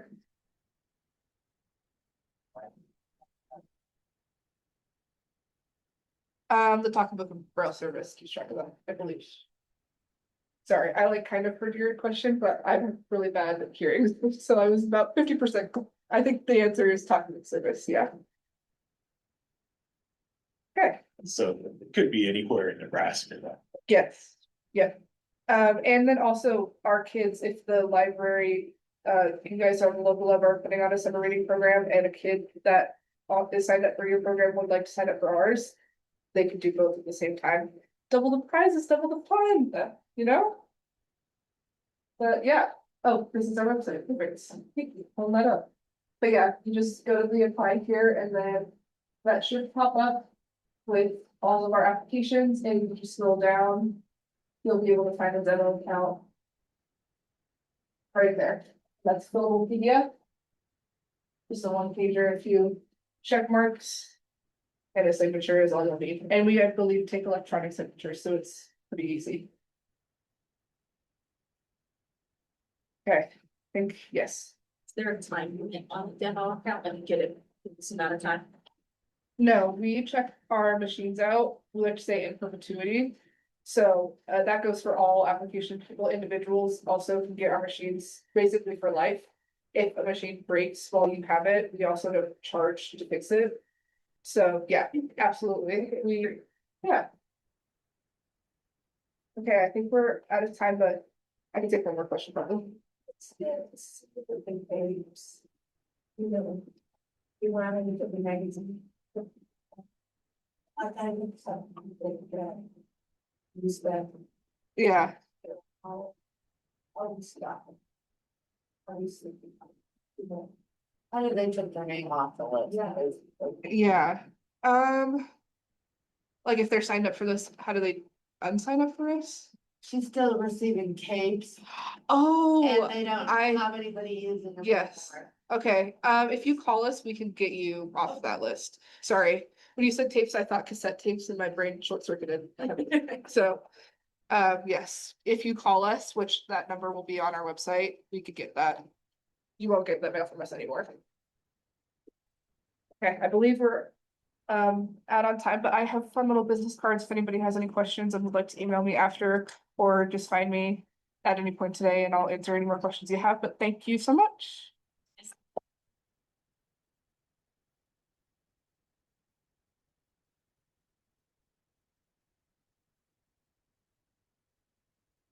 All right, I think up next we have our last session of the day, we have some project and craft ideas to share. Yeah, let's take a 5-minute break here, to use the restroom, or grab something to drink, and then we'll jump into our craft ideas. I don't know.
Oh, you can give me that. Yeah.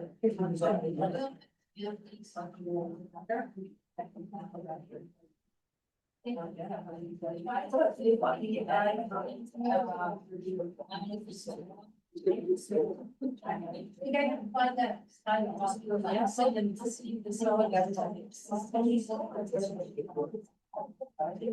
Good. Looking through my Facebook.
Okay.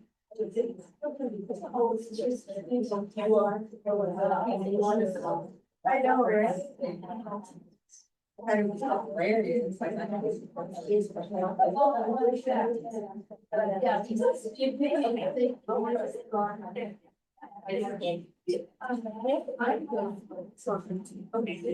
I have it, but I have someone's spreadsheet. Yes.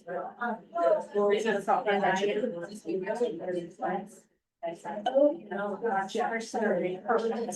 Okay. Jeff's also good. Yeah, she's gonna. Yeah. That'd be, yes, Jan, right, definitely. I wanted to go through the I was good about independence and so I was gonna make sure to grab that. Oh, and Jen. Going on, I guess they run the door. We do have policy destination. Especially the first thing, I think actually. And so now there's the he's like, what thing like.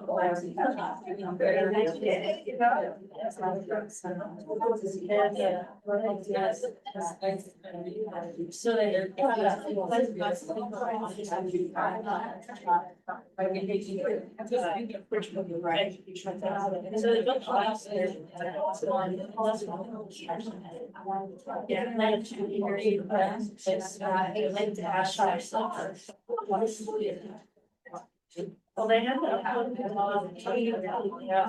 My dad is before the. Yeah.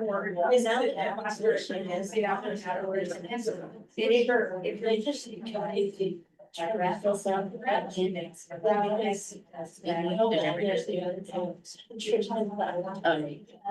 between breads, mashed bread, but this is where you explain how the process of being animals who died.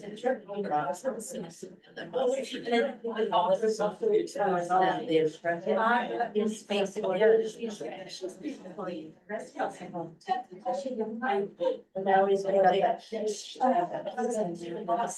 I go out of the outside.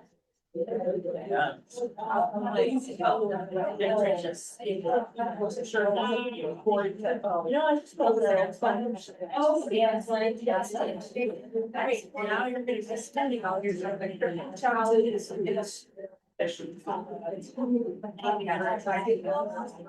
You know, because. Yeah.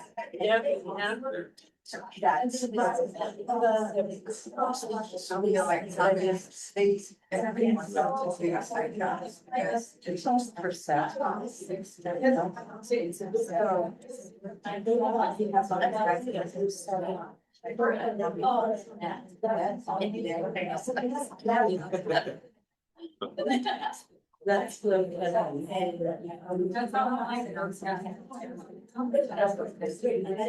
And is that what that says? I don't think so.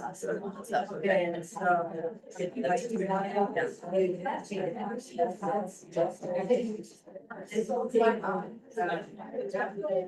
so.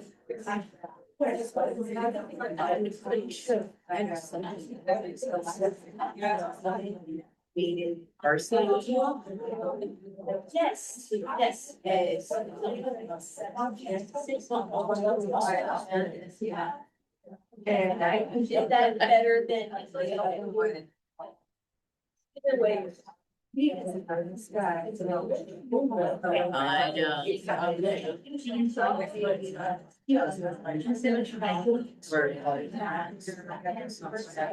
that's what I have. Because I thought he used to have someone says, I would be like. No,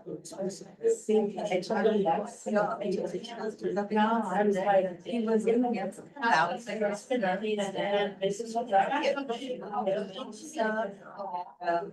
and so these guys have to.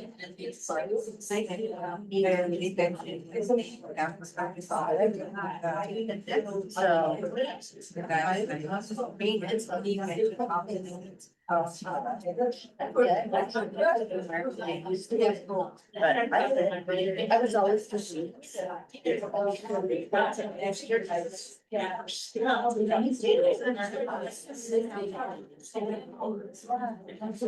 Actually, I would.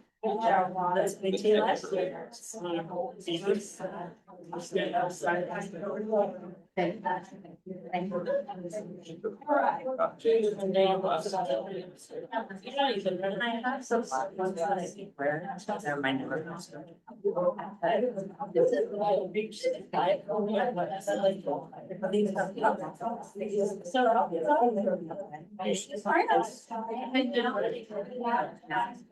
Everything's supposed to be now. That's awesome. Yeah, our last session of the day, we have some program and craft ideas we'd like to share. So hey, Richard and I will start out. Thank you. And then I know a few of other folks here have some craft ideas they'd like to share. And so then they'll just be kind of open for everybody to share what they're doing at their libraries. But we did print out a nice list of craft ideas we found, and so we'll just go through it and kind of talk about some of these craft ideas. And these are in the, we sent them digitally to you this morning, so you'll have them in your email. The links are hot links, which makes it a lot easier to get to. So the first one is how to create a perfect dig sand. Della, you're not on there. So Della from Rushville found this for me. Basically the sand to make, if you're going to do a dig. So this website has two different types of dig sand. One for little guys and one for a little bit bigger. Absolutely fun. And the sedimentary rock fossil experiment, I thought this was super cute. It just uses white bread and some gummy worms, you can use any sort of like candy, gummy animals, gummy bears. And just as you stack the loaves of bread on top of the gummy worms and gummy animals, it'll leave impressions. And so it kind of teach kids about how fossils are formed and how the different levels of rock and sediment. So that's just super cute. It looks good. Down at the bottom of that first page is the dinosaur song and dance. Just I gotta have some songs and dances during summer reading, so I just listed 2 or 3 there for you. So we're the dinosaurs. No, I'm not saying the same. Sorry. Changing your promise area? That you all are participants. I brought the machine. On the next page there, I found a dinosaur fossil rock recipe, so you can eat, if you get some like little plastic dinosaurs or anything like that, you can bake them inside these fossil rocks, and then they break open and pull the dinosaurs. So anything that you can break open and have a dinosaur come out of it, that's good. Yeah. See, and then also kind of goes with that other one is how to make dinosaur fossils. That's just salt dough, and they used the flexible dinosaurs like we handed out this morning. They put those in. That'll work great. We also included a link to some other dinosaur themed activities. One of them that's really cute is you can make dinosaur feet out of Kleenex boxes and craft foam, and that's an easy way to make dinosaur feet for little kids. And then I know this one, next one is not a dinosaur theme. This one is an insect soap, but you could do a dinosaur soap. Get the order those little flexible dinosaurs were really cheap on Amazon. Use those and put them in soap, put them in glycerin soap. Fun. Yeah, we might do that one. And there's also this cool craft that's called a gamblograph, which is where you have a picture, and it changes to a different picture depending on how you locate it. So you can do it with 2 different dinosaur pictures, and you can cut them up and then glue them on different sides of the paper, and then when you're all done, as you shift the paper, you'll get 2 different dinosaur seeds. On page 4, we have how to throw a totally dynamite dinosaur party. And there's this one, they list party favors, they list games, they list, they have a dinosaur dig in this one. It's a little bit different than that first one I showed you. And of course, any fat boy's dream, they have dinosaur food. So, got it. They have some dinosaur gardens in a jar. So you could use like the plastic dinosaurs, hobby, with kind of trees and moss and grass you get at a hobby store. Make a little dinosaur scene in a jar. What Miranda was saying about the mold growing made me think, don't put anything that's organic in it. And then the Mississippi Library Commission, they have a programming hub, and it has some of the absolute best activities on that site. So I listed the programming hub here. Underneath that, they do have a dinosaur section. So I encourage you to take a look. It's free, and they curated this website for us already. So yes. The next page there's a recipe for a fizzy dino eggs excavation site. So it tells you how to create an excavation site, and just uses sand, water, cornstarch, and then you can excavate dino eggs. Okay, so I had to do some searching for what a fizzy dinosaur egg was. So I Googled it. And I put my Google description out here. I'm not sure how come it ended up there, but it's on the bottom. But this is my results. I had AI on. So these are my results on the right-hand side. And it kind of gives some cool ideas, like dinosaur trivia and puzzles. Never thought that would be kind of fun. If you got a laser, you could cut out dinosaur. What dinosaur are you quiz? A personality quiz. Dinosaur toss knockdown. Beanbag toss. Be fun. A movie marathon. Oh, yeah. We can do it. Exactly. We found some really cool, dino dig favor boxes, Oriental Trading has those, Oriental Trading has a whole bunch of other great, dino favors as well, so we included a link to that. Website, also just a general salt dough recipe, the salt dough works great just for making. Dino fossils. Fossil crotch and crafts, anything like that, so just include. General salt dough recipe. And the last one down there is Kids Programming T-Rex Tea Party. This is another website where they had a lot of activities, things that you could possibly do. They had games on the Feed the T-Rex game. That was just really cute. They had a tea party activity walk, which is kind of cool. They made teacups with dinosaur bites out of them. So, and then one that I was sitting back there, I was not paying attention. Sorry, Sally. I'm stupid sessions. Oh, but I love hydro dipping. Have you ever hydro dipped? It's where you have a tub of water and float oil paint on the top, and then you dip things into it. You know, they got those little plastic dinosaurs. Would be absolutely fun to hydro dip.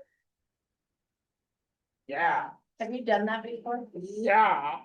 We did it with kids. Just a little background about me. I'm a recovering school librarian. And who moved to the public library, which wasn't much of a recovery, but I've done a lot of activities with kids of all ages. And that was one of the things the high schoolers loved. I could get them to do it without pestering me too bad. And we'd hydro dip all year long if we could, but I know my bosses kind of got mad at me when I see a lot. Yeah. But yeah, that would be a fun one. Hydro dipping dinos, that would be fun. Can you imagine marketing that one? Anyway. Jeff, you want to jump in next?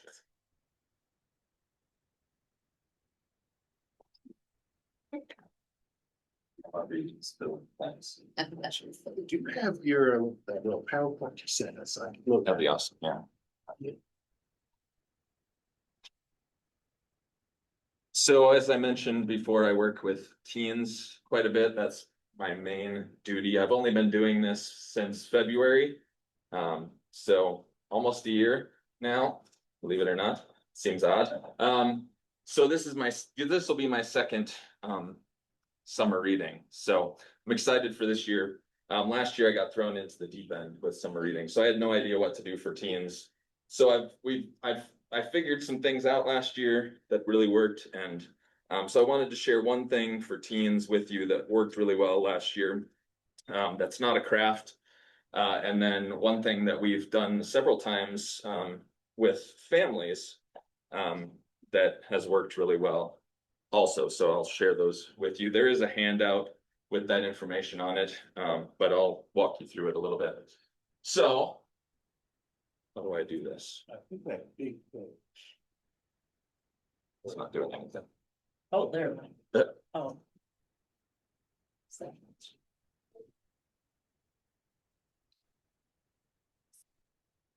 Oh.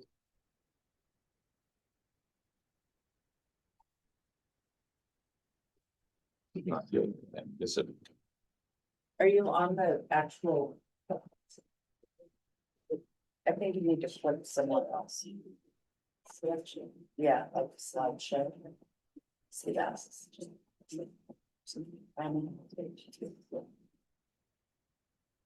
Like that just looks like a PDF.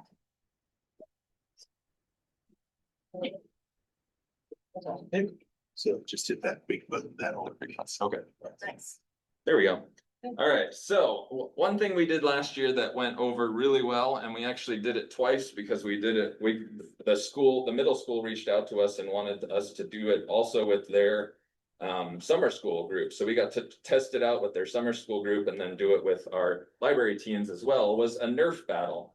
And there was an initial cost for the Nerf guns and darts, and we bought masks, but then we got free pallets and set them up with a couple of 2x4s for legs, and they just stood up as sort of our walls to hide behind. And so we used the local park and just set up a little course. And so we actually used the mini grant from WLS to purchase all of our stuff. So we purchased about 20 Nerf guns, and then 1,000 Nerf darts, which is a lot, by the way. Amazing amount. We got free pallets, free 2x4s, and then we bought face masks, and we had so many kids interested in it that we had to also then run to the store and buy just the little goggles, which actually were more popular than the full face masks, especially on a hot day. And then we found just a couple of pieces of fabric and made flags so we could do sort of a capture the flag type thing. So the way it worked, we did capture the flag. So we set up 2 teams. So we had those walls of pallets on both sides, and then we had sort of a end where all the darts were and a little wall to hide there so they could reload. And then we had 2 teams. They would try to get across. If they got shot, they'd go into a jail, similar to any sort of capture the flag. And they could get let out if someone tagged them from their team. And then on the last one through, we did a free for all where the last one standing was the winner. So they just shot at each other. It was pretty funny because they would form alliances and then shoot each other in the back in their alliance, and they had a lot of fun with that. So I said, trust no one, because that turned out to be the case. A few tips that we learned: have lots of water available, especially if it's a really hot day, because they're going to be running around. And if they have the face masks, they're probably going to be dripping sweat down their faces. So take regular breaks, again, with heat and everything and them running around, they just need to catch their breath and everything. We learned that you need to switch up teams pretty regularly. If you do the same teams, they get kind of to where they get a little nasty with each other. So it worked really well when we just would switch up teams every time. We had a reloading station at each end, and you couldn't shoot the person who was reloading if they were in the reloading station. And that worked pretty well. But then they weren't trying to load while they were running around most of the time, unless they grabbed some off the ground that had been shot already. But and we told them not to carry extra darts, so they couldn't load their pockets with darts. There were kids that were trying to do that quite a bit. So this year I thought we're going to try to do it again, but we're going to try to do a dinosaur theme. So we're going to change up how we do it a little bit. So we're going to have 2 teams, the dinos and the researchers. The dinos will be trying to capture the dinosaur egg. So instead of two sides, we're just going to have one side with the dino egg, and then the researchers are going to try to keep the dinos from getting to the egg. So it's not really the same kind of thing of capture the flag. It's sort of 2 teams one's trying to get the egg, one's trying to keep them from getting it. And so the researchers will have the guns. So the dinos won't have guns at all. They're just trying to get past the researchers to get the egg. But the researchers have to stay in sort of their little area. They can't just run all over the field and shoot you. They have to stay where they are. So that's kind of my idea for this year. I think it'll be a lot of fun. So if you're looking for something to do with teens that we had a lot of teens that really enjoyed it. And if you're interested and you don't want to go out and purchase all of the stuff, speak to me and we can probably loan you ours, as long as it's not on the same time that we're doing ours. But we've got 22 guns because we had 2 to begin with, and we've got all those darts and masks and everything. So you're welcome to reach out to me and we can work something out for that. The other thing that we've done several times now, not just for summer reading, but we did one for Halloween as well, is we do some escape rooms or puzzle rooms. And we set them up ourselves. We just come up with our own kind of clues and And so these are the 4 that we've done so far. The first one and the last one were for families. The second one was for teens, for summer reading last year, and the third one was for elementary age. Very similar in the way they were set up, just set up a little different for the age groups. So here's how they worked. So our clue one, which was our first one that we did for summer reading last year, we set up 6 rooms. So you know how the board game Clue has all those rooms. We just picked 6 because we didn't want to do, 12 rooms or however many there are on the game. So we picked 6 and then we set up those rooms just in our community room. So we have one big room and we just kind of divided it up into 6 spaces. And there were 4 of us working on it. So each of us took 1.5 rooms and set those up with 3 puzzles per room.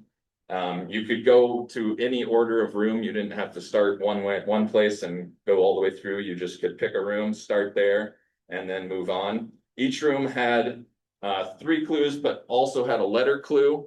So somewhere in the room there was hidden a letter, and that letter was what opened the final box at the end. So you had to go through all the rooms in order to open the final box. And then we used the breakout kits from WLS, which has all sorts of locks and boxes and different things in it. It's a great resource. So if you're doing an escape room, this is a wonderful thing to get. And so we borrowed that. We broke one of their locks, which was, yeah, we only broke one. So, they had this, we somehow messed up the combination and they had to come cut it open for us. But it was a lot of fun. So here's some pictures from it. I don't know how well you can see them here, but this one here is the kitchen, and then there is the conservatory. We've got the ballroom and the study, dining room, and our little library, which is actually our book sale books on shelves, is our little library. So those were our 6 rooms. Here's some people working on some of the clues. So we had a little piece of paper that had words written on it that were mirror imaged, and so you had to use a little tray that worked as a mirror to read the clue. The middle one, Haley created a little menu, and you had to use the menu to solve a puzzle clue and figure out what the puzzle was on there. And then I took a typewriter and I popped the keys off of it and put them in a different order, and then made a message that you had to type those certain letters, and it actually made a different word when you typed them. So they really seemed to enjoy that. And on that lamp, you had the. Oh, yeah. Yeah, on the lamp, my letter was on the lamp. So if you turned on the lamp, you could see the letter shine through the lampshade. So then the one we did for teens was very similar, except we did it all throughout the library. So there were 3 spaces they had to get through, and that one you had to go in order.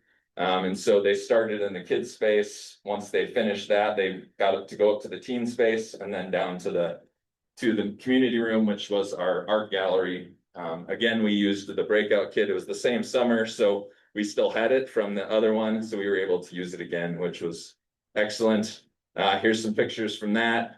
You can see we did a blacklight clue. So I took we have an aquarium that we set up some look and finds in. And so I took that and set some things up in there and put a black light on top. And then you could see some of the clues with the black light.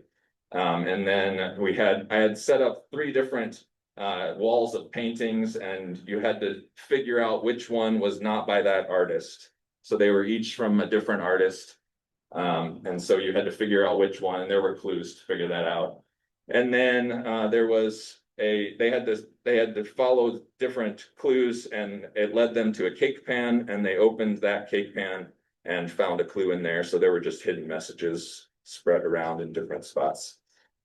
Then we did one for elementary, and maybe Haley can share a little bit because she did that one. But it was kind of pared down and made a little bit simpler, and it sent them all over the library with some different clues. Yeah. So very similar theme of like the art heist. They were framed and had to figure out which of the paintings was replaced with a fake before they could leave the library. So I had a bunch of different classic paintings hanging up. in their little frames, and I had it so that you could just slide them out of the frame. I have like a double cardstock situation that I can pass around, very easy. And on the inside of the frame, it just says fake. So when they were able to take the paintings off the wall, they were able to figure out which one was the fake one. I also had them go all around the library. This is like upper elementary, like 3rd through 5th mostly. And I did this during open hours, so I had staff. Busy. I had staff help give out clues and keep an eye on them. It was a little chaotic, but they had a lot of fun. Some of the clues were things like, they had to find a list of books that were related to the theme, and each one had a bookmark in it. And when they lined up the bookmarks in the order that they found the clues, it would like spell out a letter on the backs of the bookmarks. It's a great time to utilize your nonfiction titles. I know previously when a library assistant did an escape room that was pirate themed, she had a nonfiction book that we had out that they had to find that had a diagram of a pirate ship in it. And part of the clue was finding what number and what part of the ship was which. So you can really utilize a lot of your nonfiction and have them like, a lot of my clues ended up being for that group, finding the books in the library. That was half the fun, was them finding where the books are supposed to be. Yeah. And then I used Geronimo Stilton was one of the books that I used. I think that it's a pretty classic series. We've got a ton of these. They have a lot of words that are just bold in different colors and fonts. So that was one of my clues too, was having them find a certain page in this and then decode it with the words that were in different colors and fonts. We had we had like a red magnifying glass with a puzzle where you had to decipher it. So there's lots of, especially if you like look online for these types of things. I think in the breakout kits too, they have websites that you can go to for all sorts of like puzzle generators that you can find and just have something neat for them to find, and them just finding the thing that they need to decipher it in a book was half the fun for them. It's just finding all the pieces and putting them together. So the Nebraska Library Commission, I believe, also has a book you can check out that's on escape rooms and has all sorts of puzzle ideas and different clue ideas. So then there's there's a picture from that one from the Franco.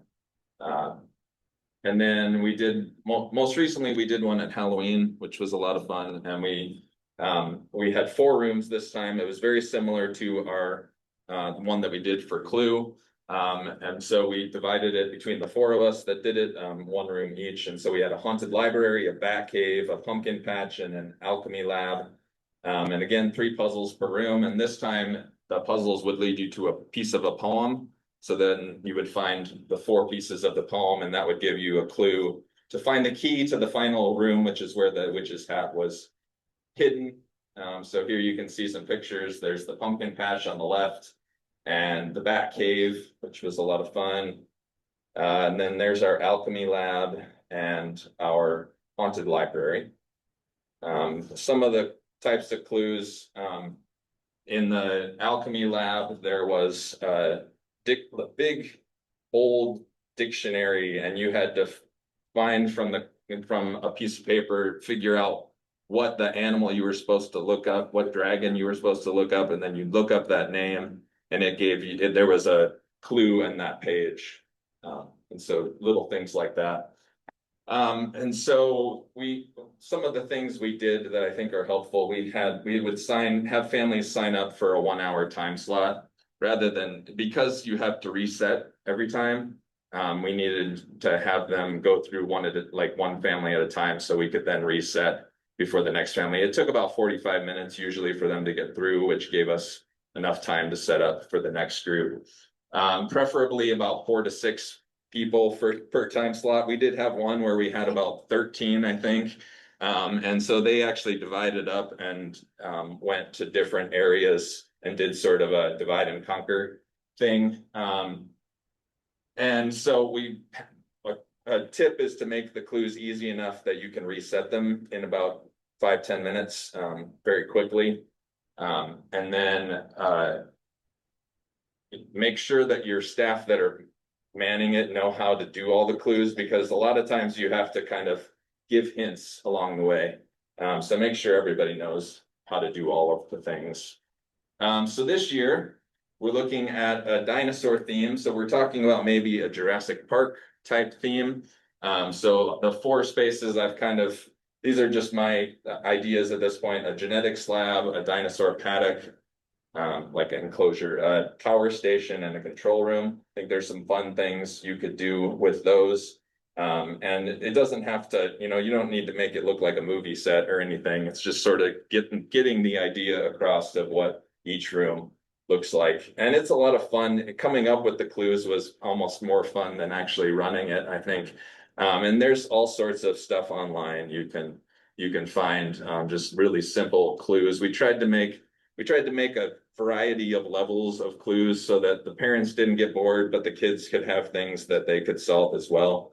And it was just a ton of fun. So I don't know if you can see my email on there. It's probably on the page here. If it's not, I can give it to you, but it's jfeet@gearinglibrary.org. You can find it on the website, our website too, gearinglibrary.org. But if you have ideas or if you have questions or want some ideas, if you want to do something like this, you know, we've done a few of them now, so we have quite a few ideas that we could share with you. And so just, you know, send me an email, give us a call. We'll be happy to help with that. So that is all I have to share with you.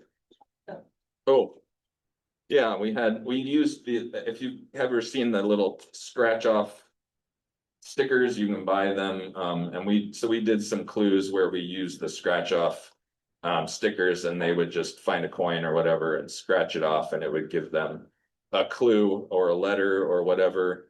And so this was one of them, I think. Was this from yours, Denise? Yeah. Where you scratch it off, and I think it had some sort of letter or something on it, right? Yeah. So those are a really easy thing to do. If you get those stickers, I mean, you can use them in a lot of different ways. And it's simple to solve, so.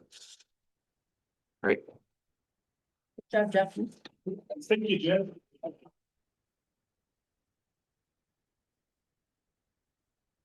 And I'll make sure your presentation's in Google Drive there. And yeah, if anyone ever wants to use one of our breakout boxes, just let us know. We'll reach out to us. We'll get it to you. We have several of them. So yeah. Love for you to use them for escape rooms or any kind of programs. The shoebox and other like outreach things that they were talking about, those types of things would also be very distinct. So you have your back, so very similar, like they have to solve anything about finding which animal business people. And it really reached people that don't come into our library. Yeah, a ton. It was amazing. And yeah, I love those breakout kits that you provide, and you also have the account through breakout.edu. And so there are a bunch of different programs that are already, you know, ready to use with the breakout kit. So that's nice. For those of us that aren't good about, you know, figuring out what puzzles to use. It's already there, ready to go for you. Would anybody else like to share? Priscilla, if you want to show us what you got.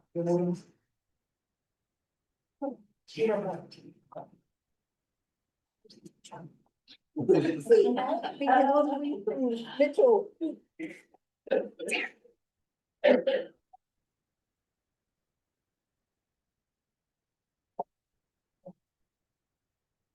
So I literally made this Friday and Saturday. I was super bored and I didn't have another project to show you guys. So this is my evolution of dinosaurs. And I made the volcano because it was so bland in the middle, really.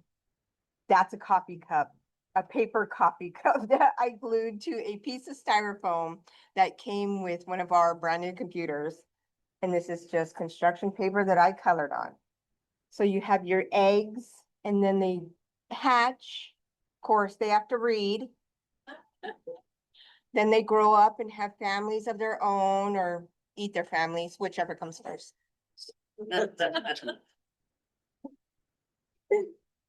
And I will give this to you if you want to show it later. And then you have your unfortunate meteor shower. And death, I'm so sorry.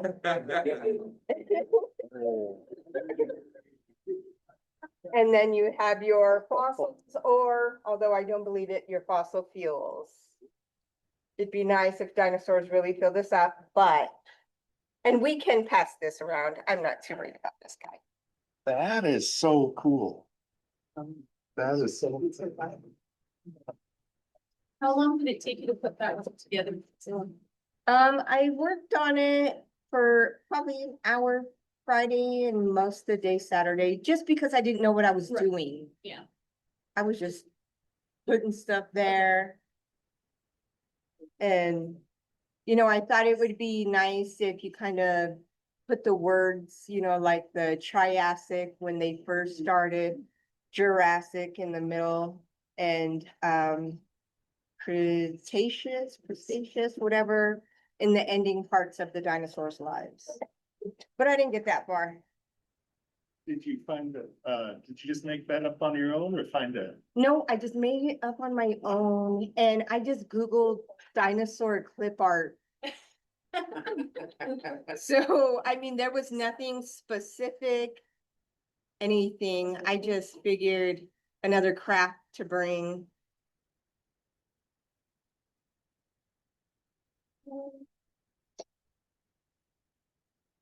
This one is gonna be easy but hard to explain. So, this is my shadow box. And this is all thanks to Ethan and Richard, who have lent me their plug-in razor blade.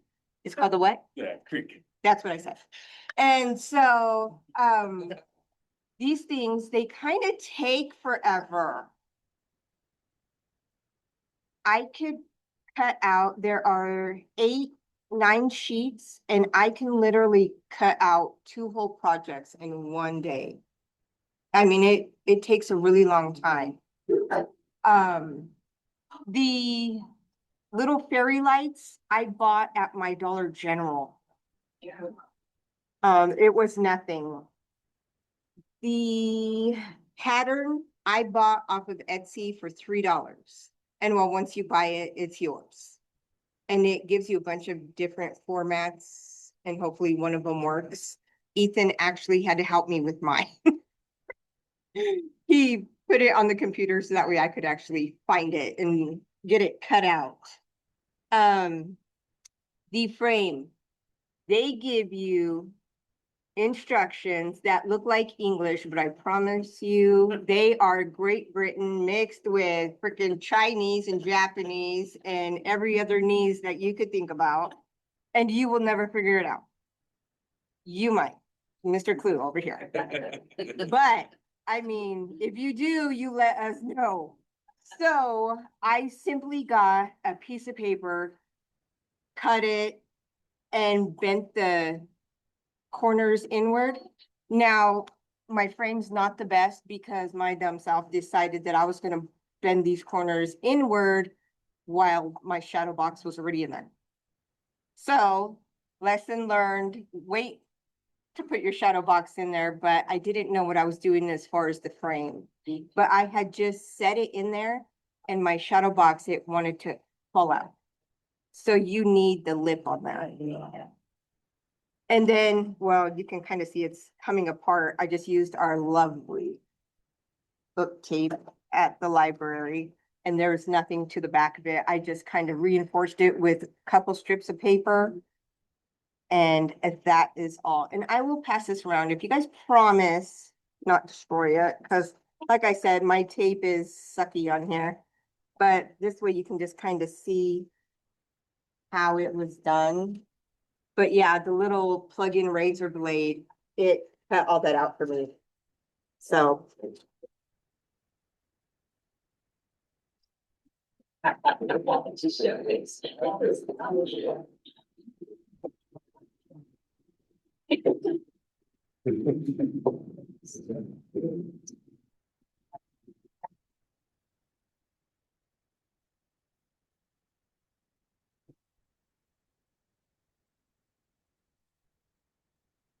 And last but not least, a mess, because what is dinosaurs without dirt, mud, a mess?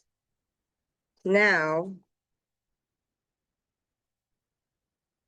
I'll clean that on the floor, so I've been backing it up. I was in some way, shape, or form lucky because the city of Mitchell has decided that there's too much clay in the tri-states and they've started piling it up on the dirt roads. Well, I mean, it was there, it's dirt, come on.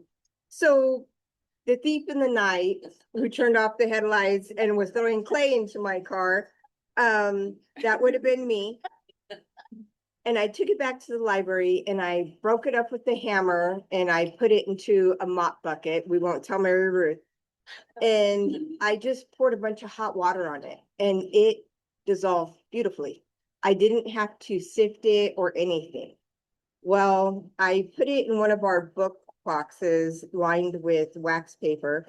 Wax paper is not everything it seems. It's not very waxy and it gets really wet and then it sticks. Probably don't want to do that. But it fell apart. And I mean, it just crumbled like nothing. So I had to re-soak it and I mixed play sand with it. Probably equal parts, maybe more sand. Who knew? But anyway, I bought off of Amazon dinosaur bones, arrowheads, gem rocks, and the rocks came with a magnifying glass, a rock identifier. There are polished rocks in there. There are unpolished rocks in there. Everything in this little hunk of dirt is something for the kids to keep. There are, there's a geode. It just looks like a big hunk of dirt. But once the kids dig these out, they will be able to break these geodes and they're theirs. And there's multiple things in here. I just kind of dug through it last night really quickly. And this one I won't pass around because I broke it on the way over here, but it was holding together really well. And I'm able to dig through it like with not complete ease, but not resistance either. I bought these goofy little tools off of Amazon and they all come in one pack. So I didn't have to buy them separately. This is like a little chisel. And the only thing that chiseled away was the chisel. I was picking pieces of plastic off of it last night, going, oh my God. But it worked. It didn't completely tear away. So I didn't need the hammer / butter knife. I didn't use this guy at all. This guy is really stiff. So he's for like, I guess, brushing the little fossil's teeth, because other than that, you really didn't need him. I had to go and get one of my fabulous paint brushes.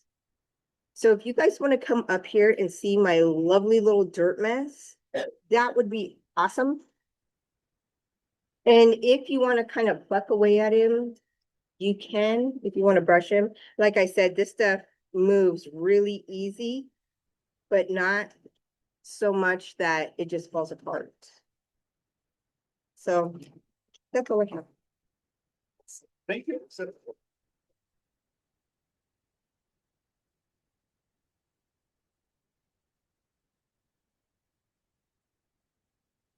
Right there.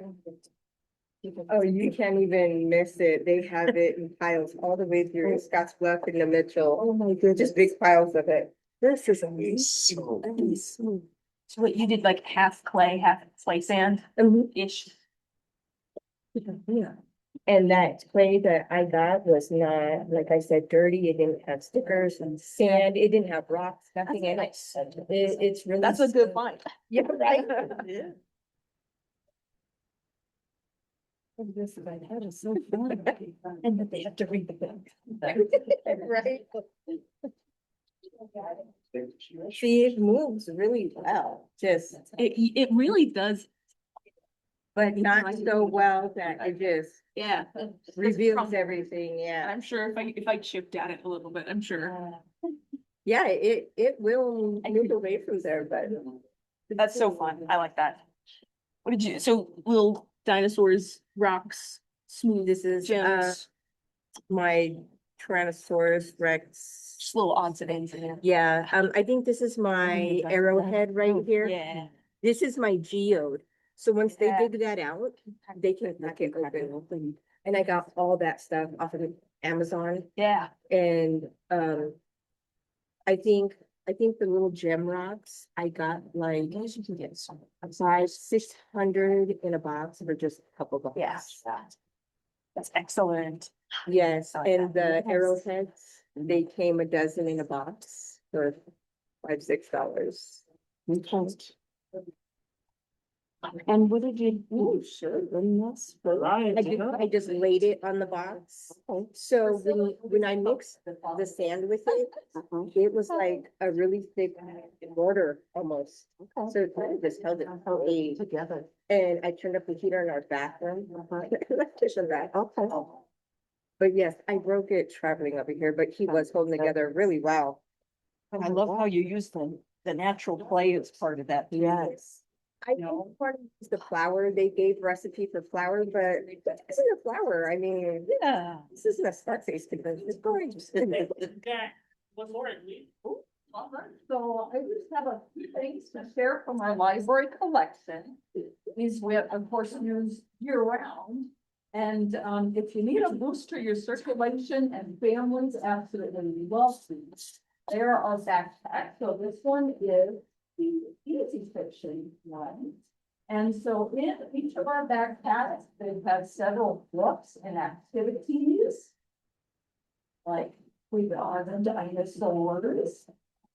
And sometimes there's board books mixed in as well, so we try to incorporate a great variety of age groups.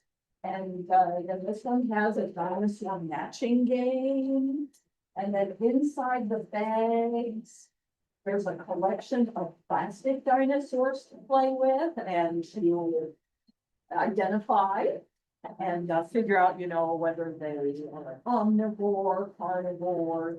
And then in this other bag, there's some fun little dinosaurs.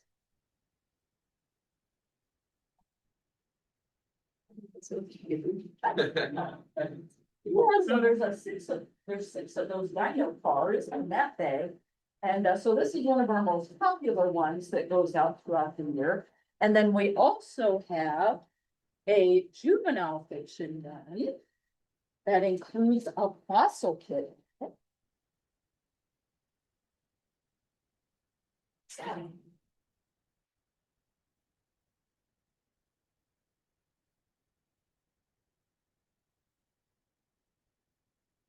There's the cool fossils that come with it.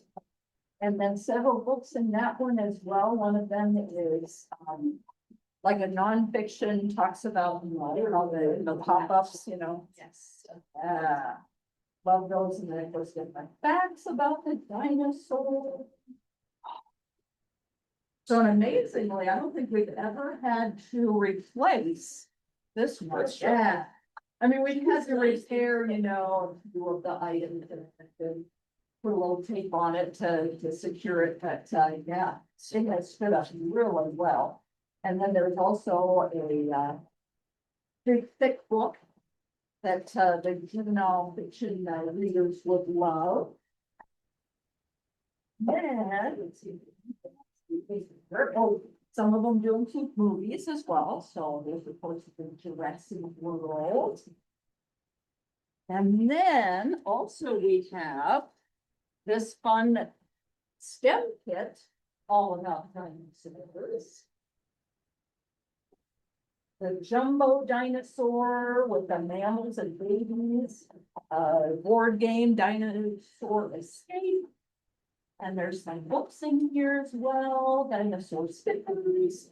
And so, yeah, it's just a wonderful way for families to learn together and incorporate all of the different ages together. So we love all of our backpacks. I think right now we have about 75 or 76. We've added some extra seasonal ones. We added 3 for Christmas. We had 3 for Valentine's Day.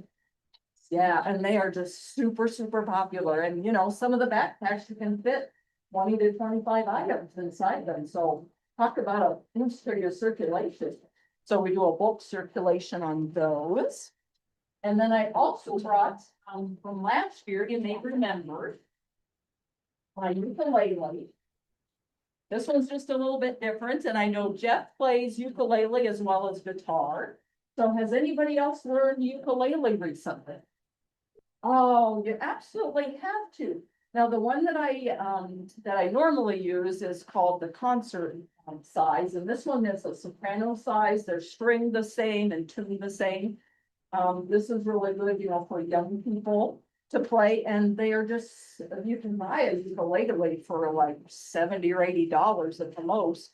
And then sometimes, if it doesn't come with a case, you can buy a cool case to go with it, which are very reasonable.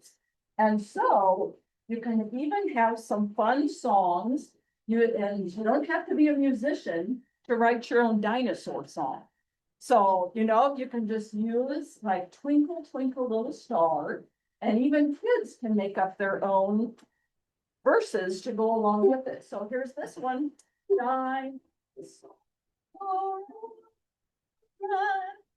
Ready for some dino. Pterodactyl, Brontosaurus, Tyrannosaurus Rex, and Stegosaurus. Jurassic Park, let's go explore where we hear the dinos.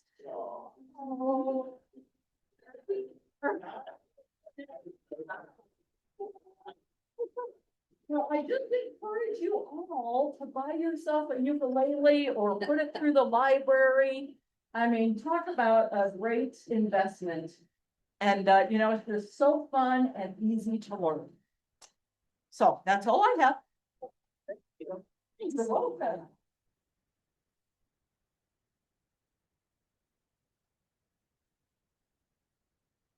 Well, before we end today, we do have a evaluation, and we'd really appreciate it if each of you filled out a quick evaluation form for us. And I think that's all we have, the rest of our presentation for you today. So really appreciate y'all coming out, and it's great seeing y'all today. And those of you online, you will be getting an evaluation form if you haven't already, so please fill it out. And great job.